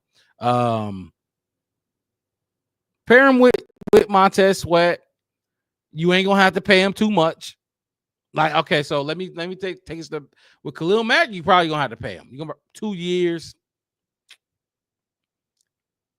$40 million, $20 million a year, something like that with Khalil Mack. Khalil Mack ain't taking no discount to come to Chicago. It ain't happening. With Chase Young, prove a deal. He signed a 1-year deal with the Saints, so prove a deal. 1 year, $15 million, 1 year, $10 million, 2 year, 30, 2 year, 20 type deal with Chase Young. But like I've been saying, Wes, just because you sign these guys does not mean you don't go sign a young talent in the draft. You know what I mean? To work behind them, because we got the fucking picks to do it. These are just to stabilize the positions. And then you go to the draft and get your future talent. Chase Young is my number 5. I think that would be great. I got Drew Dahlman at center. I got Trey Smith at guard. And I got Kevin Zeitler at the other guard. Worked with Ben Johnson in Detroit. Khalil Mack, number 4. 6 sacks last year. 2 sacks in the playoffs. Then I got Chase Young at number 5. Damn near moved Chase Young to number to 4 because Khalil Mack might be a long shot, but that is my list. Do you have any pushbacks, any comments, any concerns with the list? Am I reaching? Am I dreaming? No. As usual, you make me feel like my list is less logical because I know I'm dreaming.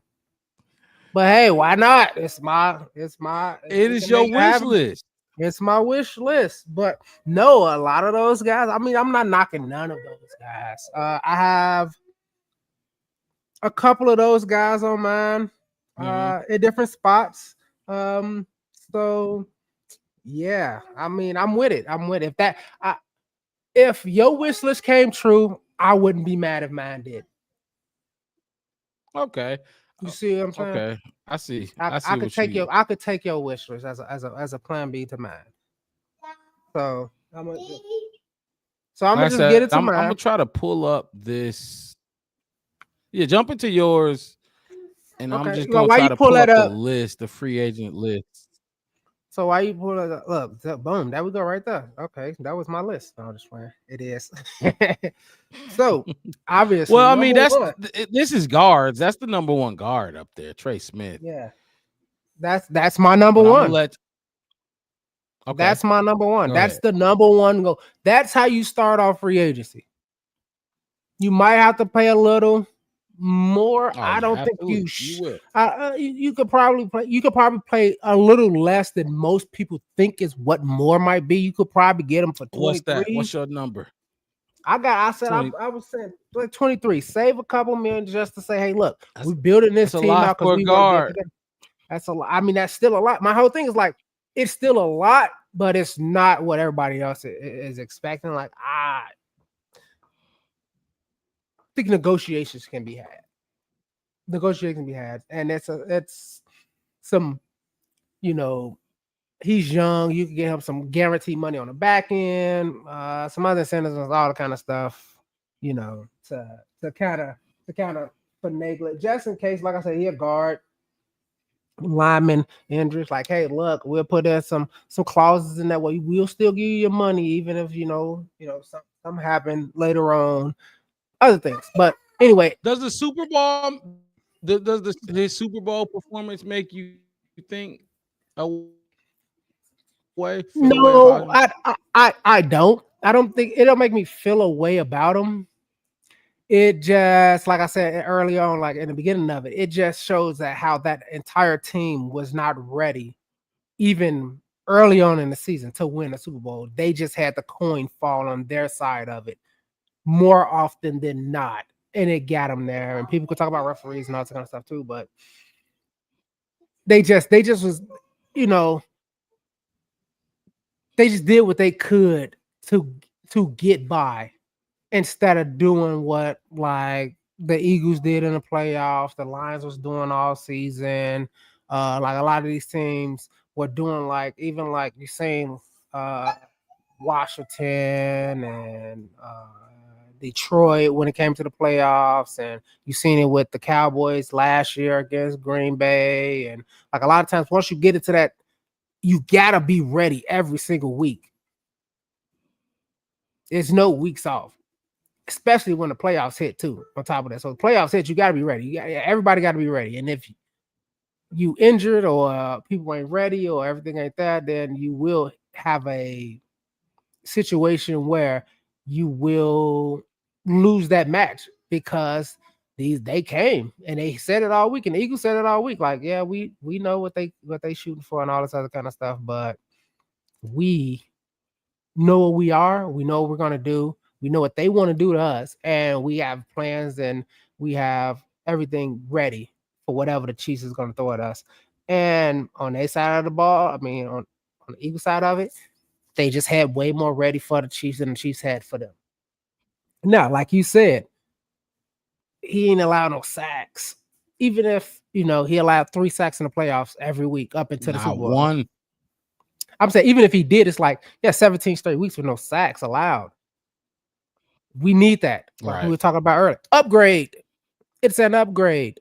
It's an upgrade. Let's upgrade those positions. So that's why it didn't really shake me at all that you know, he, and like I said, I don't. Yeah, so to answer the question, no, his Super Bowl performance didn't. He wasn't the only one out there. I mean, you know, it wasn't. And like I said, I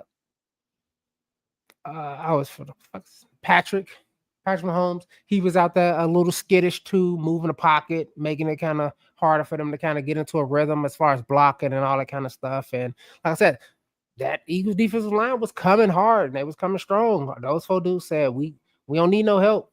It's the Super Bowl. We finna do it. We've everything that we've been holding on, but it ain't no rest or nothing. Every play, every down, they was giving it all because they really, really wanted to win, and they wanted to get their get back. So I ain't gonna put that all on Trey Smith. And like I said, and like everybody is looking at it, he is the number 1 guard to get. And that's what you shoot and go get. Now now my number 2. So that's your number 1. My number 2 is, if you can figure out a way that's not too crazy, you gotta go get Myles Garrett. Comments only going. Comments on before you get into it. You get after I get on my 5, you can go.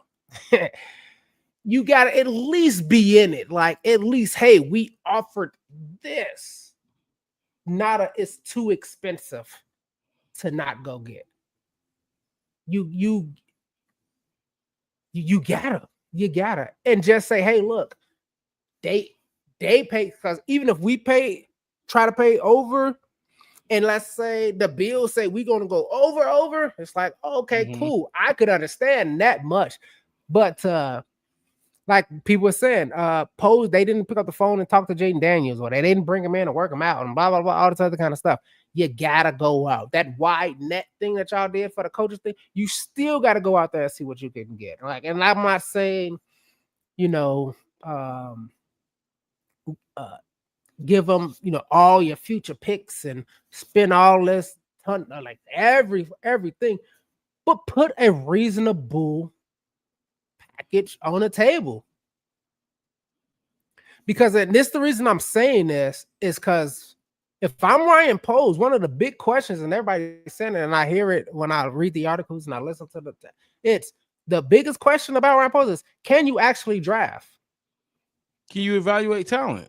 Can you evaluate talent? Hey, you know what I'm gonna do for y'all to make my life, if I'm running posts easier? I don't even need to evaluate it. Because guess what? I don't care. This first round pick this year and first round pick next year, you're not getting a defensive lineman that's Myles Garrett. No. Oh man, the Myles Garrett thing is tough because he's not a free agent. That's the only tough part. He's not a free agent. And my whole thing is you have to trade for him. You have to trade for him. He's not a free agent, and I know this is the free agent wish list. But you're going to be giving up some of your free agent money to get him. So that's why I put him in as like a star, like you gotta shoot. So my second person on that list is, hey, if you can't get Myles Garrett, I switched them around. You gotta go get you put him on your list. He's the only two people I think we matched up on our list because I swapped them as Drew Dalman. Get Drew Dalman. Go spend money like mine is going O-line. Because if it like I think you put, I don't know who was your number 2. I forgot who you put. I think it was my number 2. It was Drew Dalman and Trey Smith. Trey Smith. So without Myles Garrett, mine would be Drew Dalman, which is on par with what you're talking about. So I ain't gonna get too much into it. So to go on my opposite side of my defensive line of things is, and then if you can, you ain't gonna put the money into getting or trading to try to get Myles Garrett. Go put another Sweat on the other side of a Sweat. Go get Josh Sweat. Oh man, I saw Sweat, but I don't know about Sweat. I don't know. Keep going. My whole thing is it's still he'll be a lot cheaper, maybe easier to get. And on top of that, putting him on the opposite side of, like I said, he was on the other side of Jalen Carter. And you put Billings in the middle of that, because at the end of the day, the reason I said Myles Garrett is questioning Montez Sweat number 1 D lineman capability at this point, because you was high, now you low. So the meme is kind of all right. So if I get Myles Garrett, I know I'm getting high. I know I'm getting high. I know I'm getting high. He ain't missed the game in 5 seasons, 10 plus sacks every season, blah, blah, blah, blah, yada, yada. So if I'm going to have that little question in, let me go get somebody that I know can be good on the opposite side of a really good talent as well. And that dropped me down to Sweat. I was going to put Chase Young in there, but the familiarity between him and Montez Sweat kind of rubbed me a little bit wrong. And like I said, I wouldn't be mad. So mine was Josh Sweat. And last is Will Fries. Go get Will Fries. Go get another guard. Let's get that interior. Because me being realistic on my wish list is saying, like, they got too much faith in these tackles we got. They feel like that they still good enough. So I highly doubt that they're going to try to go out and go get a free agent at tackle. Draft one, maybe. Who knows? Possibly. I don't know. We're going to get one here. But I do know if we do get that Trey Smith, Drew, Will Fries interior, we can definitely evaluate that. What's that? That's Braxton Jones on the left, and is it Tevin Jenkins on the right? Oh, Tevin Jenkins is a guard. So that's God. Down there right on the other end. And we can really see, hey, look, these are your draft picks. This is what you got. Yeah. So that's my 5. So okay, go through your 5 one more time. So Trey Smith. Mm-hmm. I got put Myles Garrett in there because we're gonna have to get some of our free agent money to him if we get him. Mm-hmm. Drew Dalman, Josh Sweat, and Will Fries. You like Josh Sweat. You like. So I honestly though, with Will Fries, let me pull him up here real quick on because I looked at him too. Colts. Yeah, Coach. My only thing with him is guard, right? Yeah. Yeah, Here guard. he Because is. my Let me see if I free can pull agent this up. list, my true free agent list of defensive linemen that I had, it was Josh Sweat was one, Khalil Mack, then Chase Young, and then I think it's Dante Fowle, and then so on, Brandon Graham, and then so on and so on as skill levels to appreciate a little bit. And I First of all, you know Tevin Jenkins is ranked the third guard. They got him ranked as the third guard. They got Trey Smith, Real Fries, and then Tevin Jenkins. They got Tevin Jenkins number 25 overall for free agents. That's crazy. My thing with Will Fries is he broke his leg last year. And like it says, Fries fractured his tibia in week 5 against the Jacksonville Jaguars and underwent immediate surgery, but he had earned a 86.8 PFF overall grade up until that point on 268 snaps. So he was balling out. He's playing really good as a young, 26? 26. As a young guard. He just broke his leg. Yeah, he broke his leg. My other thing is that's up to them. Well, like I said, I don't know how they like after Quran. I don't know how they medical staff evaluate players. Mm-hmm. And if he's gonna come back, I won't say brand new, but refurbished. Like I said, look, I mean, you said like you got it on the screen right there. Either you're gonna take Will Fries or resign Tevin Jenkins. According to PFF. If you miss out on this top guy right here, for sure. You don't miss out on that. But Tevin's gone. But see, remember, I went with Kevin. Kevin Ziegler is under Tevin. He's under all of them. I went with him right here. Just because he worked with Ben Johnson. He's old, he's 34. He ain't gonna be here long, but I want him there to usher in you know what I mean? You don't stop here. You draft, you know what I mean? You draft a young guy to sit behind him. And that's why I went there. I mean, he's the oldest. He's by far the oldest out of these three dudes. I seen that list. And I was thinking more of give us some time. But I guess he fall within that time frame, 2 to 3 years. He could probably push a third, maybe. I'm just trying to get this video of Trey Smith. That's what I'm trying to do right now. But yeah, like I said, just while you try to put that video up, man. Since we're talking about Trey Smith, like it's Trey Smith is like the Ben Johnson that when we was looking for a head coach. It's like the free agent we need definitely more than anything really is to get Trey Smith. Mm-hmm. Get Trey Smith, and maybe even before even thinking about trading for Miles, get him and get Drew Dalman. If you hit those two, now other players. So give me, based off the names we put out here, give me your O-line. And this ain't even include, like I said, you do this frees you up. You can go ahead and draft Will Campbell there. You know what I mean? Kelvin Bank. You know what I mean? We got all this to work with. So that's our free agency. Like if I don't do none of that, just our free agency. You're gonna have Braxton Jones. You're gonna have Trey Smith, Drew Dalman. You could probably even re-sign Tevin Jenkins. Or you can go, like I said, or you can go down to Ziegler. I don't think that's. I don't think they're gonna re-sign. That's the only thing. I think he's gone. I think he's gone. So, and then you're gonna have right.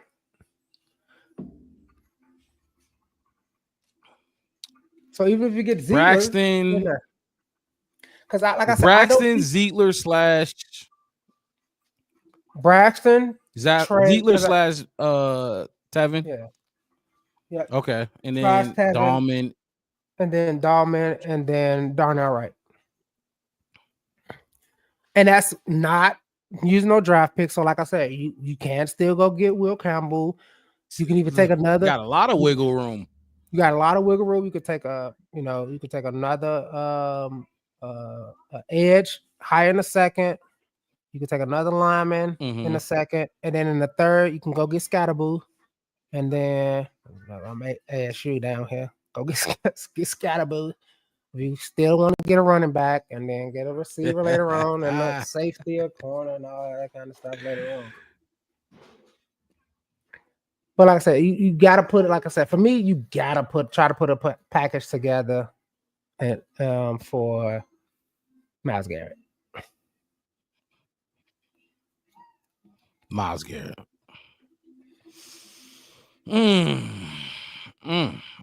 Because at the end of the day, that's tough because the Browns said they ain't gonna trade him anyway. They don't care what you send at him. So, right, but you do. You're losing that first. You're losing your first. You don't think so? Yeah. But you're getting a talent that's this year's probably top 15 defensive lineman, and next year top 15 defensive lineman combined.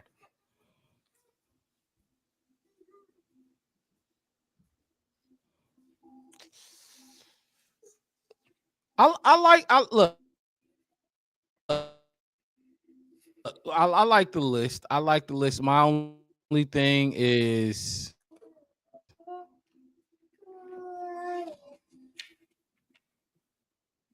like I said, I got some. My only thing is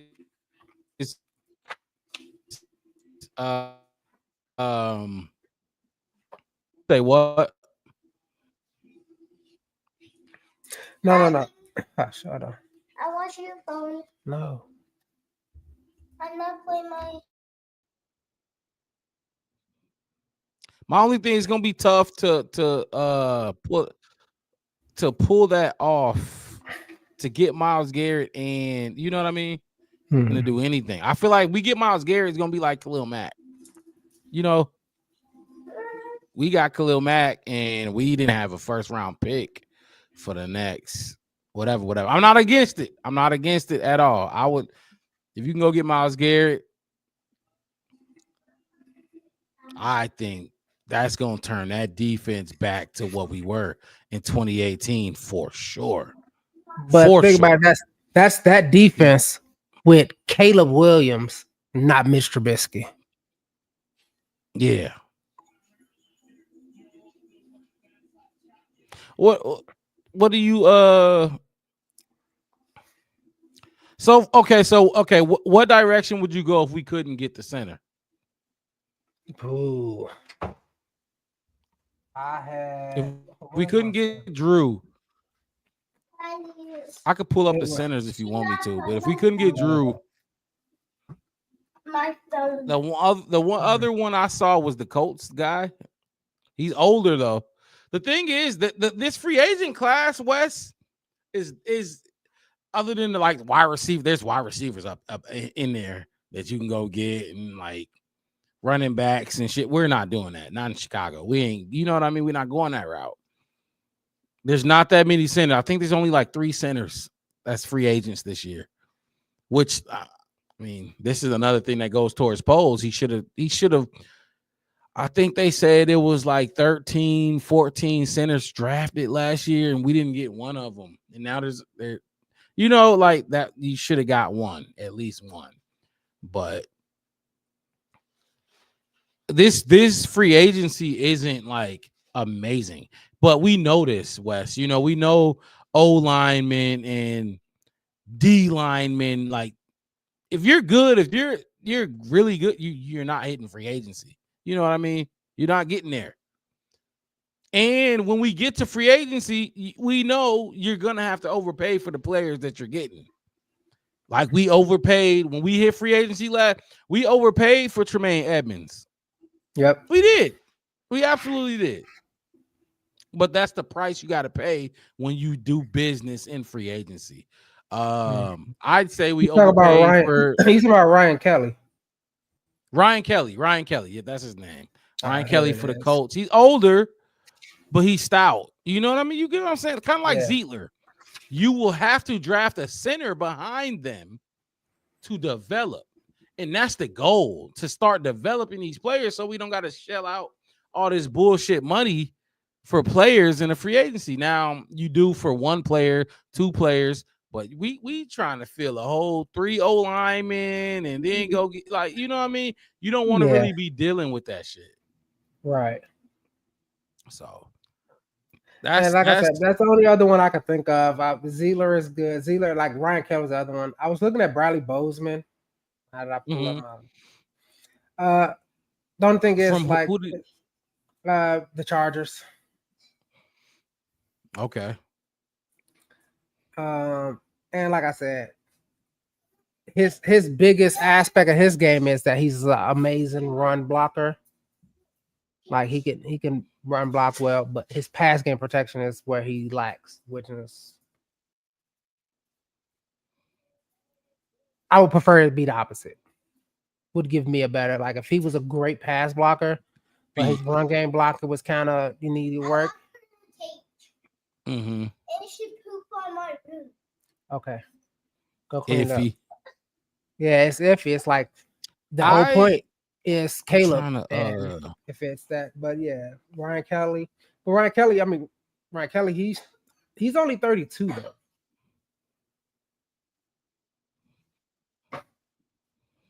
But Is he? Yeah, he's only 32. That's not bad.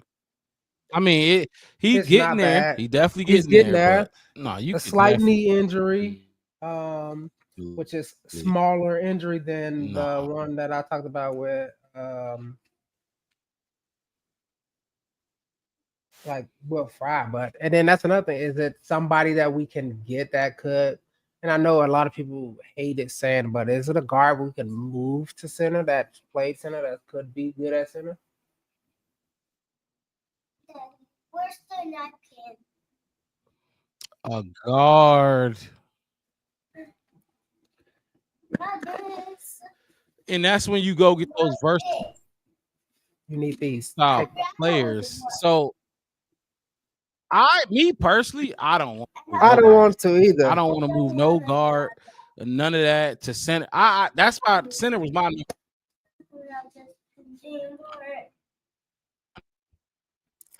right. And that's one of those things, like I said. I had center over Trey Smith just because I want a center.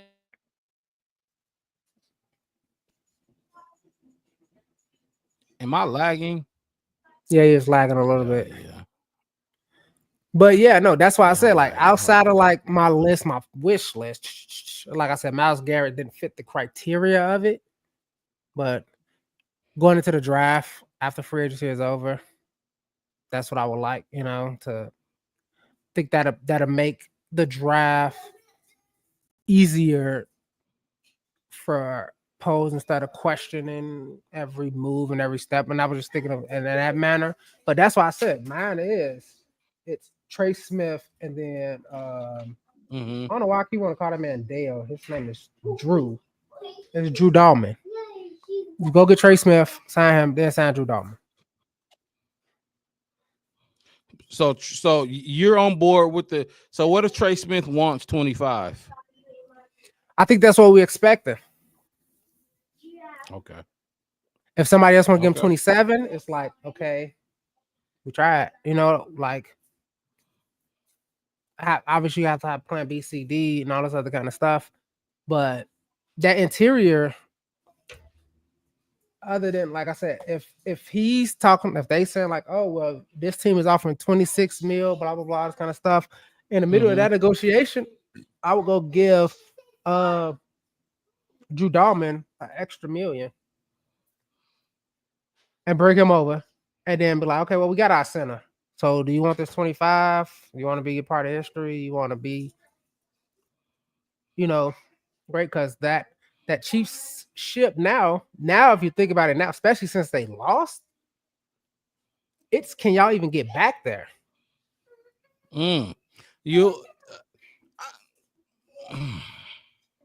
So you don't you think they're like their run is over? I'm not saying it's over. It's questionable.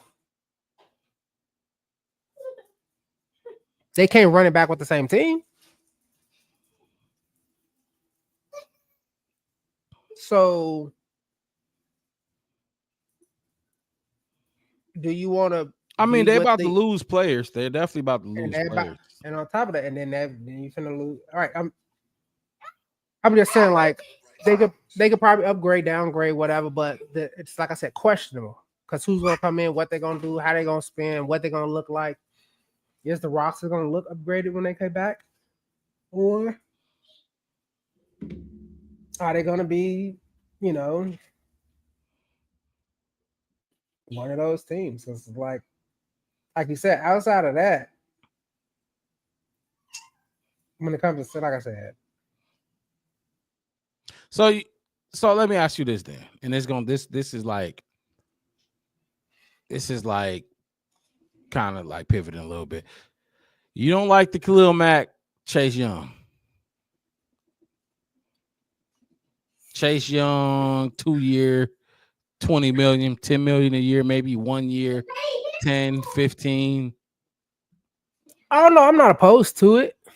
It's just maybe more and of they draft a young guy behind them.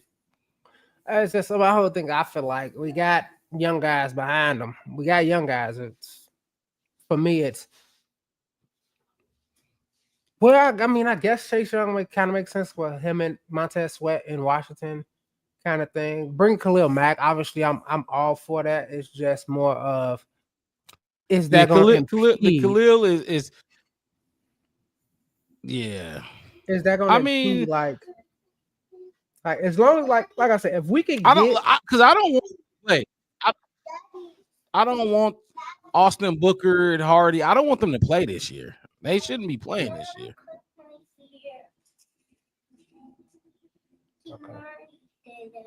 Okay, I'll fix it later. Watch out.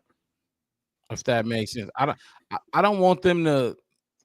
I still don't think they're ready. Like, yeah, they still need to get reps, but like no. I'll say Austin Booker because we drafted him. I don't think he's ready. I really don't think he's ready. It's kind of like Karan Amagaji. Like Karan, I'm not mad at Karan because the dude was injured and he didn't even train. He didn't, no training camp, no preseason, no none of that. And they put him out there and he got demolished. Yeah, whatever. I'm not mad at him for that. You know what I mean? Right. And it usually take a few years for offensive linemen to do. Yeah, it takes some years for them to get going, but Austin Booker, he was there the entire offseason. He wasn't hurt or nothing, and he was good to go. And just he struggled. He was a fifth. Yeah, he just like I said, like round pick. He struggled, so I'm not really looking to see him again. Not a lot of him. We just got rid of DeMarcus Walker. So we I don't know. We need to fill that position. We need to fill that other area. Maybe they do it in the draft. For me, it's like I said, like sweat. A lot of these, like I'm looking at a lot of the free agent lists, and like I wouldn't be mad at Chase Young Josh Sweat.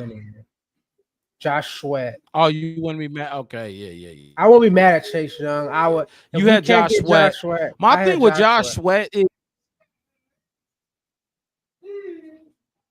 the Eagles weird. The Eagles are weird. That's why I didn't really look at Mekhi Becton for guard. Mekhi Becton for the Eagles. Yeah. I didn't really look at him. I prefer the other guy because the Eagles are weird to me, man. I feel like it's you could get bamboozled. You can be exactly. You can be bamboozled, and that's the only thing about Chase Young. It's like I saw how him and Sweat was good together in Washington, but it was like. Chase never. Excuse me, but Chase was like a top 3 pick. Chase never reached his potential, so I definitely like Chase. Chase is not what he was drafted to be. Not even close. Right. You know what I mean? You get drafted number 2, or I forgot what he was. I think he's not that. He Sweat is 28. He's 26. Like he's regressed. Like I see other defensive ends like I don't know Malcolm Kunis for the Raiders, 27. Mm. You know, so I saw him sacks. too. Didn't he get hurt too? Yeah, he missed the entire in 2023, but he missed the entire season with a knee injury. This whole last season. This whole last season with a knee injury. And that's the reason why I couldn't put him on my list, because I'm just like, right. If I couldn't put Will Fries on my list because he missed what, I don't know, half the season, with a broken leg, I just couldn't put him on there either. Right, that's why I said, like, okay, cool. If we can, otherwise, I like Will Fries much more than Zeitler. Oh my goodness, Will Fries would be. I don't know if he'd be a free agent without broken. And that's the thing, like you got to take. Sometimes that's why they call them steals. Sometimes, you know. Yeah. Look, absolutely. That's why. We talking about Trey Smith and those guys that fell in drafts and. They 6-round picks because of this and because of what they was like, we got to question it. Do we want to gamble? It's the gamble too. On top of that, and it's like, hey, look, if we can keep you healthy, you could be healthy. Yeah. And on top of that, for us, it's like, can we pay him a little bit? We really want to pay for the next person who is healthy, who we have to battle with another team, extra million here, guaranteed money there to try to swindle them to come to us. We can cut 3, 4, 5 million with this guy who might even be younger, but because he had an injury, and we could probably get more time out of him and the potential in him and all that kind of stuff. All that falls in, and that's why I'm like, and that's why I was big on the whole like, look, dude, Myles Garrett, and that's why I was saying at the bottom, like, dude, like, damn, he ain't missed a game in 6 seasons.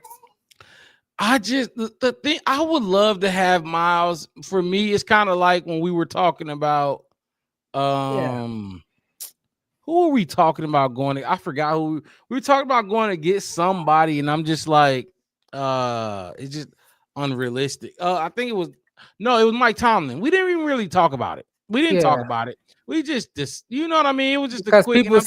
People said it was a possibility that he was going to leave, and if the Bears can kind of intrigue him to come over. We had to trade for him and all that. It's like, nah, we're not trading for coaches. Exactly. But it was. Go ahead. No. But no, you go. No, but it was. If he was going to be out there, Mike, abso-fucking-lutely. You know what I mean? Mm-hmm. I don't know if the Bears want to give up. You're giving up what? What do you think? A first? Absolutely a first. I don't know if it's going to be 2 firsts, but a first and a second, first and a third and 2 fifths type of deal. I don't know if they want to do that. I would. I definitely would. And then you just said Cleveland Browns said they're not trading him. That's crazy because they ain't going nowhere. Like, you ain't going nowhere. You don't got no money for a long time. And it's hard because what we need to feel, especially in free agency, is like, do we take the third person on the list? Do you take the second or third person on the list and then just draft? Just use the 11 draft picks to draft behind them? And honestly, though, Wes, that's what I would do because we got too much money to not do it. You know what I mean? Now, you can't be throwing $98 million 4 years at people like you gave Montez Sweat. There's nobody that deserves that money unless it's Trey Smith, which. Man, like I said, and so let me play this clip, Wes. It may not work. It may not work. It may be a bad clip. It may be blurry. It might not even be cut up right. I just want to play it and see if we can see what I saw during the Super Bowl with Trey Smith, because that is the guy. That is our golden guy, with number 1 target this offseason. So let's see if this works. In the NFL right now. Certainly the most violent player on the Philadelphia Eagles right here. Like this, bam! Like he just turns people sideways. And then on Super Bowl Sunday, the best hit of the day, the best hit of Super Bowl Sunday It's so good I have to show it to you twice, is by Nolan Smith. You watch what he does right here to a pulling Trey Smith. Like Trey Smith didn't know what hit him. It was like a freight train. Bam! Like it was just chin music. Straight chin music.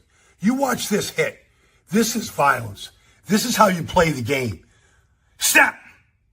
Bam! You want to know why Pacheco had no place to go? Nolan Smith blew it up. And I love how he faces his victims. Yeah. Like Trey Smith outweighs him by almost 100 pounds. And he just splattered him. You see what I'm saying? I'm gonna play that one more time, Wes. I don't know if you got to see it and people watching, but like he said, I know who Nolan Smith is. Georgia, undersized linebacker. When the Eagles drafted him, I thought they reached for sure. 65 is Trey Smith, Wes. This is that's our guy. 100 pounds lighter. Here we go. In the NFL right now. Certainly the most violent player on the Philadelphia Eagles right here. Like this, bam! Like he just turns people sideways. And then on Super Bowl Sunday, the best hit of the day, the best hit of Super Bowl Sunday, it's so good I have to show it to you twice, is by Nolan Smith. You watch what he does right here to a pulling Trey Smith. Like Trey Smith didn't know what hit him. It was like a freight train. Bam! Like it was just chin music. Straight chin music. You watch this hit. This is violence. This is how you play the game. Snap! Bam! You want to know why Pacheco had no place to go? Nolan Smith blew it up. And I love how he faces his victims. Yeah. Like Trey Smith outweighs him by almost 100 pounds. And he just splattered him. The most... It just leaves a bad taste in my mouth, Wes. I get it. It's one game, one Since matchup. I get it. But God damn. That was, like I said, you got to get credit. Into your face. That, like, you ever seen like that? It's one thing to lose and get beat on a rep, but you got your ass chewed up. I mean, you see... The running back couldn't go nowhere. And that's Trace. That's our $25 million man. You get what I'm saying? That's my only thing. And it leaves you know me, Wes. You can lose. I hate soft shit. That was borderline, like whatever you've been doing, this is your true colors type shit to me. No, but that's what a lot of people been saying about the Chiefs the whole entire season. It's like they've been getting away with this royalty kind of treatment, and they've been getting out like they don't play the Eagles 17 straight weeks. So they not, you know what I mean? Like you're not going up against the best of the best every single week. But so Nolan Smith, you get a week. He's a little dude. I mean, come on. Yeah, depending on the angle, depending on the side. I done seen some corners come across and knock down some 300-pound lay them out.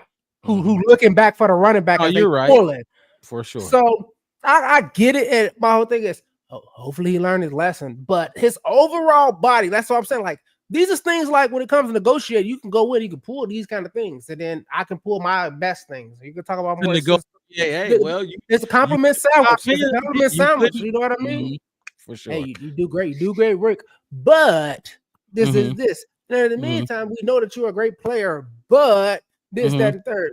But my whole thing is compared to what we got. Compared to the guards we got, could you imagine that was one of our guards? Our guards, they wouldn't have been able to stare at him at the end of the play and be like, "Okay, you got me. Okay, you got me. Come back again. I'm gonna pull it one more time. Let me see you do it one more time. Let me see." Trey Smith stood his ground. He stood up like, "Dude, you got me, but what are you doing?" Look at the Bears bad highlights of them sleeping. Like it's memes of the Bears linemen sleeping on the field, like laying down, like back. Not even like they was trying to get somebody. And they fell on their chest trying to like push it, and they just missed. Right. And they didn't get nobody. It was some of them literally laying on their back like they was in hammocks on vacation. The interior, the Royal Guards, as you call them, laying on their back. It plays for the Bears. You know me, Wes. You know I'm me. just saying, Coleman. You put it up there. How many times you seen Coleman Shelton Oh my God! You see, I released the clips throughout the season. swimming Getting backwards, smoked, swimming backwards head on. more than once, and it wasn't Yeah. even in the Super Bowl. I just look at that and I just like, damn. Isaiah Pacheco had nowhere to go. Not just because dude got beat, but you let him blow up the entire play. But look, and I know better. I'm not weighing everything heavily on that situation. Under the TV. I'm Yeah, not weighing everything on that situation, but you know, it just left a bad taste in my mouth. That's something you don't want to have on tape. you don't want to have that on tape. No, especially not. And my whole thing is, I understand it. 5 million. It's and on top of it's the Super Bowl. We got here. Yeah, and none of them was ready to play. None of them were. None of them. Was 6th-round pick. Then it's like, damn, you were a 6th-round pick. You were a 6th-round pick. You get what I'm saying? It's just like I don't want to spend 25 on him, and that is happening. I just don't. I'm not. Like I said, possibility. And Ryan poses that kind of guy. My thing is this: if that's the number, it's like okay, it's 25, 20, 24, 25. Mm-hmm. That's what we willing. That's what we at. Because everybody go because that's the word out in the streets. I know. So every team is gonna be like, do we want to get in a 25 million game with them? And we'll see. Like, hey, cool. Well, we could even go in under say, hey, look, we heard you can lie. I mean, negotiation is deviancy. We get 22 and a half, all guaranteed, 5 something, blah, blah, blah. See what you get out there. Then somebody come back, oh, well, they offered me 25, this, and this, and that. Where you going? Patriots. That's where you want to go? You ain't gonna see the post. Just because they throwing a bag at you, they throwing $3 more million a year at you. Nah. You want to go? All right, cool. We'll get you 24. We'll restructure. It won't be all guaranteed. Blah, blah, blah. You know what I mean? But you gotta be in that. And for me, it's like, because what if we don't get none of these guards? So is he your number one pick? Not pick, but number one target. Number one target and free agent. What does that video do for you? Is what I'm really want to know. What does it do for you? Like nothing. Nah. Okay. Nah, good play. I seen the whole line. I seen the other side. I seen like Jalen Carter. I seen him coming up the other side of that line. Free. He ain't get no sacks, but I seen a big arm just right there, all in and Pat Mahomes' face. And he yeah, almost. So like I said, that whole team didn't come to play like it was the Super Bowl. They played like it was week 12, and they had already the number 1 seed locked up, which is sad to say. Yeah, I'm about to say they got whooped. And you got whooped. And it happened. But did that take a lot away from his talent? No. That probably take that 25 million, and when owners and people actually look, and they gonna probably pull those clips for him when they're negotiating and say, they definitely will. They definitely say like, hey, you willing to take 20? But you're not negotiating with him. You're negotiating against other teams. That's what's going on. Right. And if you think that he was worth 25 million, and then you watch the clip and say, you're only worth 20, guess what? He's gonna go back up to 25 million because you're bidding against other teams. But that's just saying what other teams are saying. Because they talk to each other. They like, hey, look, you really want to do? I really want to spend that much money? I don't want to spend that much money either. I'm trying to save as much money too. So they'll even probably say, dude, I would offer him 15. I think I'm offering 15. And then they go back and offer him 18. Well, I'm offering 17 and go back off him 21. Up into that 25. Like I said, if I'm the Bears, I'm seeing what it is, what they said. And like I said, 25 will probably be my max. If you want to start there and get in and get out and say, hey, look, we offered him 25 all 4 years, all guaranteed. And he said no. But what else can you say? Because the Patriots gave him 27 all guaranteed. Exactly. Right. Yeah. I'm not really mad. No. All right. But my whole thing is, I feel like as far as between like him and I keep calling him Dell, but Drew Dahlman. I think there's a gap between the two. You want Trey? Yeah, go ahead. I'll let you finish. It's that talent gap between the two. It's like you got to try to go get him first. And you got to try to get him, because if you don't get them, you might get somebody that might be just as talented at guard as Trey Smith, but like you said, broke his leg and didn't play all last season, or missed half the season with a knee injury, and you got to question that. So even if you did go 26 million with Trey Smith, and then you went 22 or 19 with this guy, and he played 3 weeks and then don't play for the rest of the season, you wasted $20 million.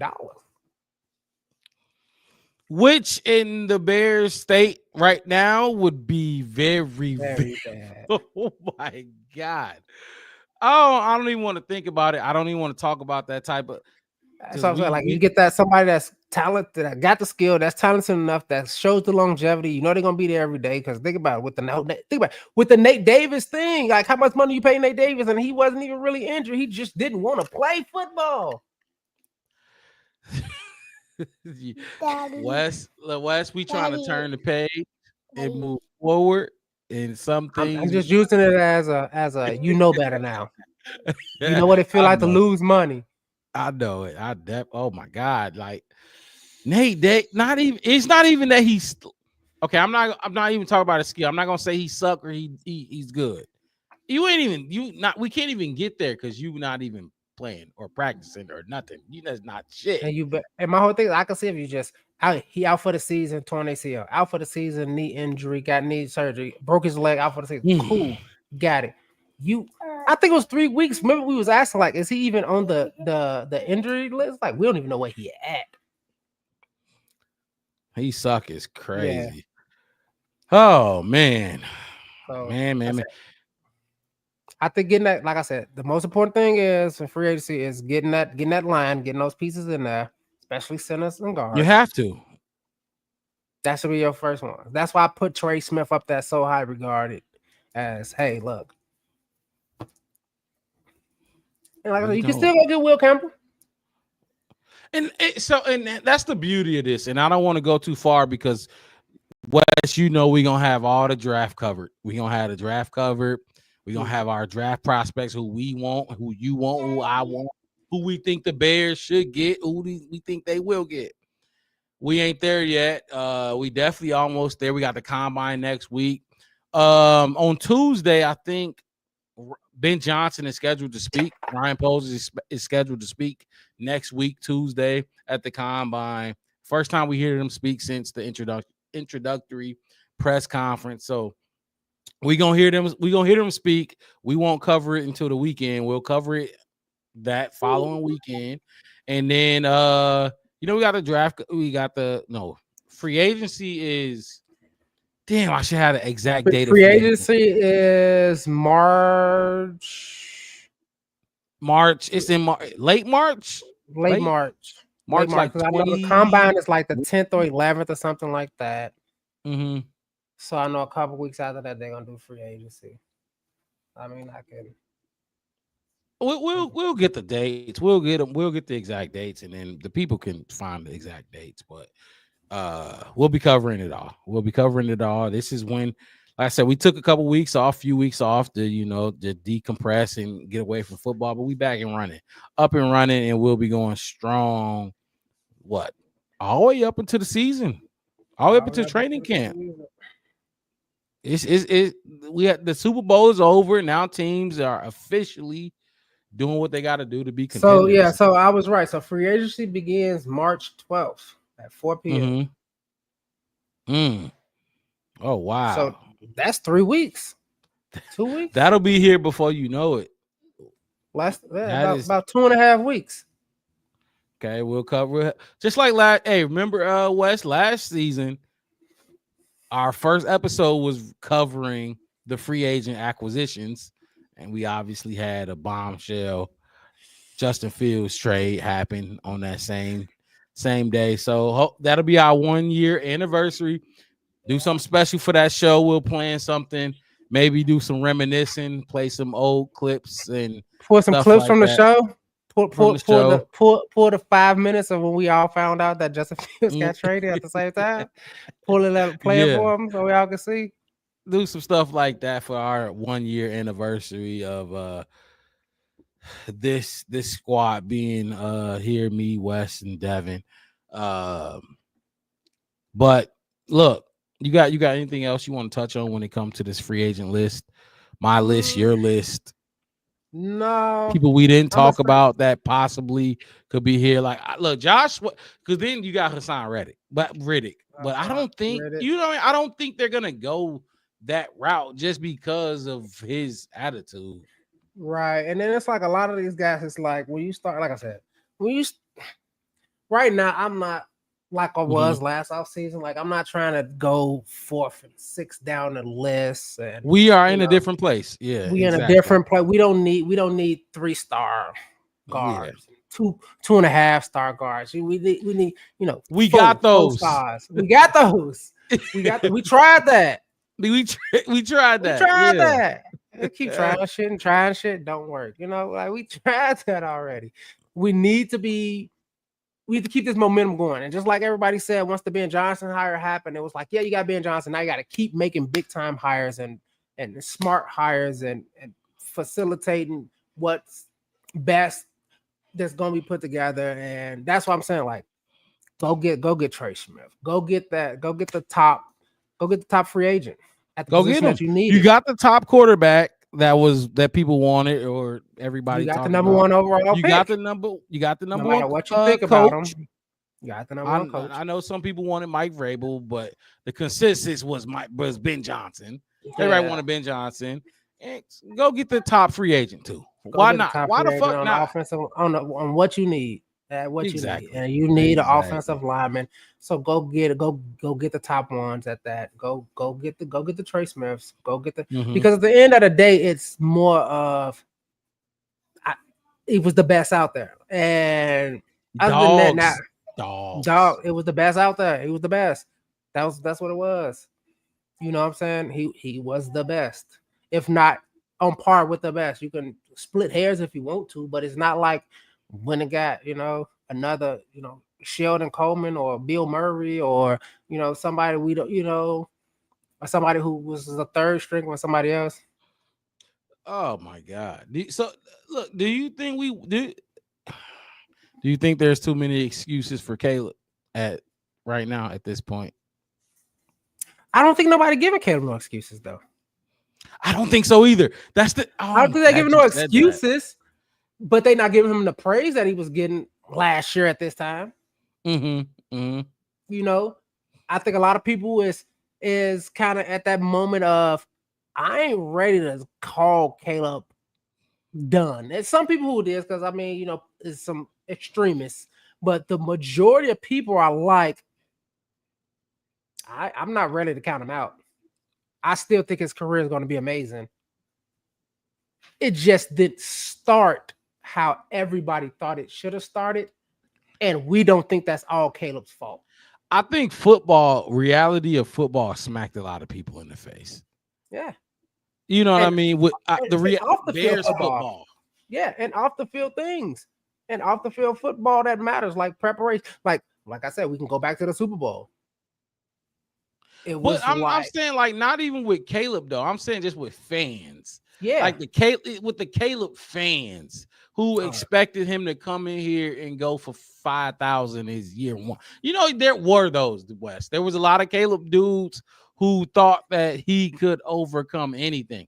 I didn't think he can overcome anything, but I thought he'd at least mitigate that O-line as a rookie. I did. As a rookie, I did.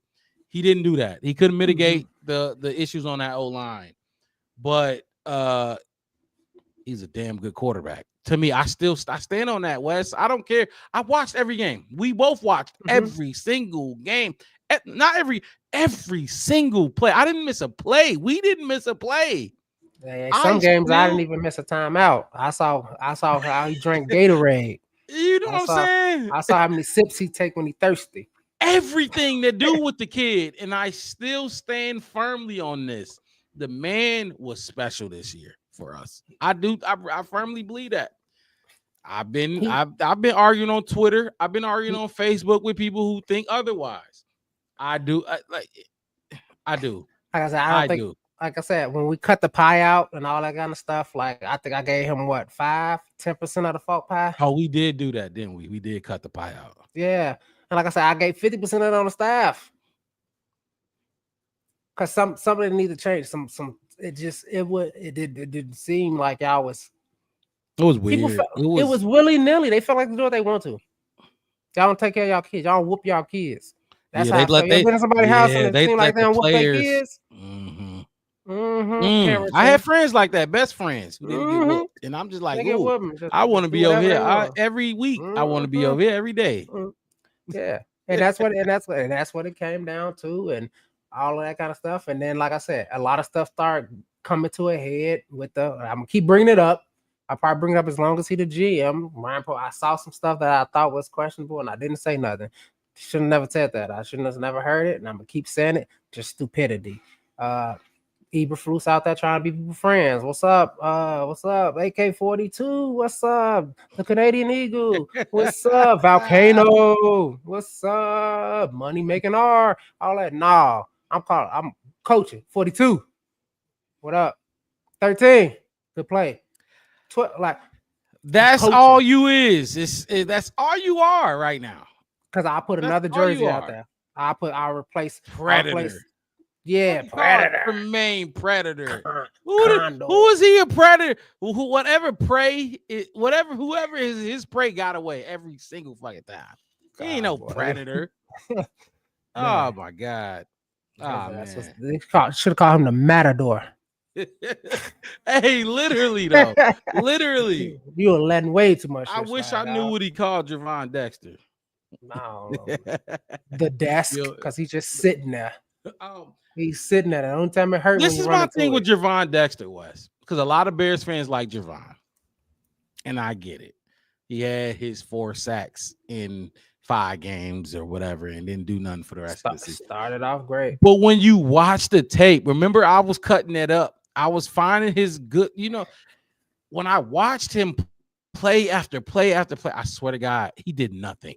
He do one thing for one play, and then the next beginning first quarter. What? It's the first quarter. Non-factor. And I do think he got potential because No, you got it. I do think he got potential because his size, he got the traits, and that's what I'm gonna ask you the question. You don't gotta answer it now, but once we jump into the draft like we did last year, and we do it again, what do you value more? Wes, what do you and Devin, what do y'all value more, traits or production? I know for a fact Ryan Poles values traits. Him and Matt Eberflus together value traits. They like the arm length. They like the size. They like the speed over somebody who's undersized, but they had 20 sacks. You know what I mean? But he in the NFL, like Will Campbell right now, he's battling the arm length thing. People are saying he's like Peter Skoronski. You're going to draft him and move him to guard. Do you value the traits or the production? You know what I mean? So you don't got to answer that now, but we'll talk about that when we talk about the draft. Honestly, I've just felt like the defense, they had at multiple times went from active, like getting at it, and I like to give a lot of that to TJ for getting active at it. A lot of that to Brisker getting after it, Kyler getting after it. Who's gonna be up for an extension? Yeah, Kyler. But to them being reactive all the time, and I put a lot of that on Tremon and Tyreek, and you're reactive. Like you can't find a hole, Tremaine. You can't find a hole. You can't see in between two bodies and just spread it and just get in there and disrupt. Like you seen him like herding cattle, just letting the line go past. Like plenty of times it's like, dude, like I would, and that's another reason why like I didn't get really down on Austin Booker because Austin Booker, he was just running, he was just motoring, he didn't even care. Rookie. He saw. He said, "I think that guy got the ball." He just zigzagging and Chasing running the around bunny, and pursuit drill. and then my own thing, he just really didn't finish enough. Because when he did get there, he was letting people off the hook, letting them go when he should have been blowing them up, destroying them, and tripping them up. But he's a rookie. With other people, it's just like, dude, man. It's just like Dexter we can get sucks. into Darnell sucks. and Nate Nate. Lord. Darnell.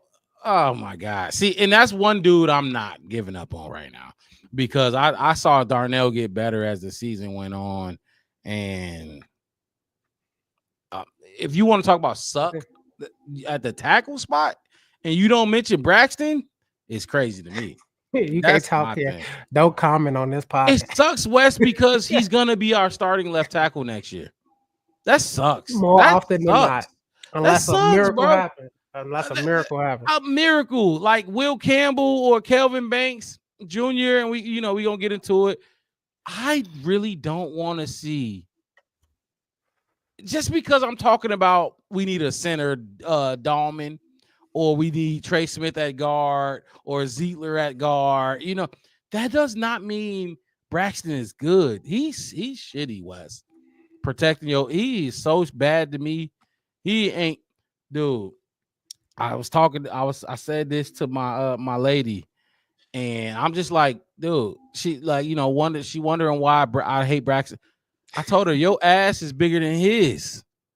It's bigger than his. Dude, I can bull rush him. What do you think Khalil Mack?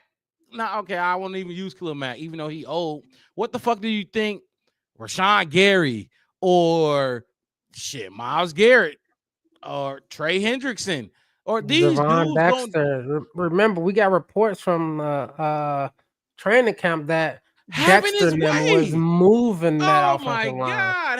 And they couldn't wait. Remember, they couldn't wait for Nate Davis to come back to help that offensive line out because they was moving them. I told you, I seen him, and I seen him, Colton Shellman, and I forgot it was somebody else, but they were going offensive lineman to offensive lineman, and they were doing like the pre-game drills where they kind of bull rush each other like 50%. And dude, when I saw them falling over, I looked over and I'm like, why y'all fall on the ground before the game start? This was in Washington.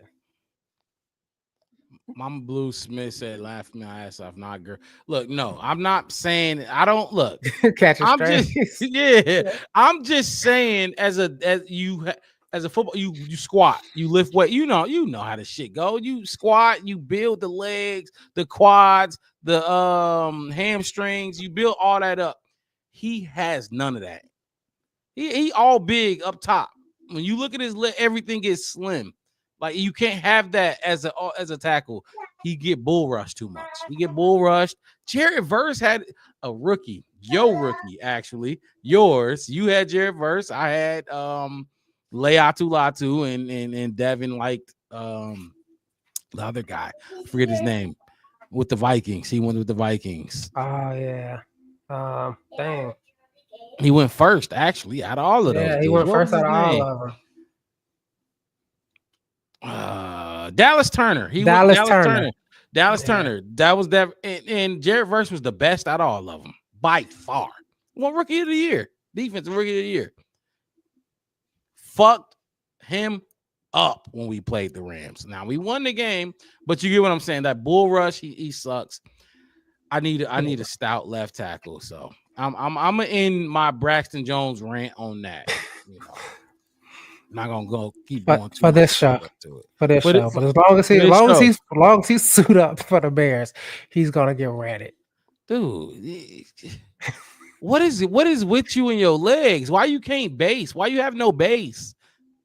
Oh, you gotta have something to overcome. If you can't build it, maybe it's genetics or something. Maybe built, And then when I say this, people be like, "Oh, well, he's good in the run game. He can get out there." Duh, you better with them thin. You thin as fuck. You better get out and run. What are you talking about? And lay out a DB that's trying to tackle DeAndre Swift. If you don't kill that DB, you should be cut at that moment. But Look at me ranting about Braxton Jones. Y'all did it. I tried not to say nothing. I just tried to. Wes. You got anything you want to touch on before you get up out of here? No, I'm good, man. It's good to be back on the show. It's good to see everybody. Thank you, Mama Bruce, for getting a comment. Felt good to get. Let's get some of this and a stew tediousness out of the way. Coach is all right, cool. We introduced everybody. We gave our points on. Now let's get some players. Let's get some difference makers. Let's get some guys, man. Let's get some dogs. That we ain't got to talk shit. Some players we can sincerely respect. Because if we're going to talk about that, I sincerely respect a handful of players on this team. And it's not that many. It's not. It really ain't. Compared to 2018, it really ain't, Wes. Sincerely respect. I can trust him to do his job, play in and play out. I can't even say that for Montez Sweat right now. I can't say it for Jalen Johnson right now. I'm not saying I'm going to trade those players. No, absolutely not. I'm not saying that. But guess what? The Eagles, what I saw from that team in the playoffs, I can sincerely respect at least 8 players on both sides of the ball. And you can only play 11. You know what I'm saying? Nolan Smith, I ain't gonna lie. I thought Nolan Smith was a bust. They drafted him first round. Fucking laying out Trey Smith. I digress. All right. I'm just saying. I was gonna sit him like, yeah, give him 5 more minutes. I said we can get some Jalen Carter content in here too. but see, and Jalen Carter wasn't even. He was okay. He was okay in that Super Bowl. Trey Smith, I can give Trey Smith that benefit of the doubt. They held their own on the interior because he was going against Jalen Carter all day long, guard, tackle, all day long. But yeah, he couldn't handle Nolan Smith, little ass. Look, we're gonna be back next week, probably covering some of the combine news that's coming out from the combine, talk about some of these measurements, and actually turn the page to some of these draft prospects and start talking about them more than what we're doing now. I know we got free agency to come before the draft, so we'll definitely have that covered. Everybody the Bears sign as soon as it opens up. We got some mock drafts coming up, Wes. What else we got? You know, what did we do last year? Probably break down. Go ahead. Yeah, no, we got combine coming up. Obviously, we got free agents, which was going to be kind of cool. You know, we split up measurements last year. Wide receiver, D line. We're gonna have to change that a little bit because the circumstances ain't the same. But we're gonna do something like that, split up. We'll figure out some type of carousel kind of thing. Your best, maybe something like your best 3 top picks, possibilities, or best 3 scenario draft. We'll come up with something cool for us to do for that. Mock draft, free agency. And then a lot's gonna come out with, especially because we're gonna start getting a lot more of the pressers, because there's gonna be a lot of public activity coming in from Ben Johnson, a lot of talking. And with all that kind of stuff coming in, with signings and draft picks, we're gonna have to get player responses. We're gonna get to hear from Caleb. We're gonna get to hear from all those kind of guys, and and we're gonna get to talk about some of the guys that don't make it. Some of the guys that is on their way out the door, and see how we feel about that. Maybe it's some surprises. Yeah. So, and we gonna have all that covered. We don't agree on a lot of stuff, so it's gonna be entertaining watching us build our version of what we think the Bears should look like. So stay tuned for that. Look, we go live every Saturday. This is 3 the Hard Way, the Black Bear Podcast, 3 the Hard Way edition. I'm your host, Mark Robb, with my co-host, Chef West, to the right of me. Look, y'all have a good rest of y'all Saturday night, as we will too. And we'll see y'all next week with some more content, updates on Bears news, and everything in between. We out of here. Peace.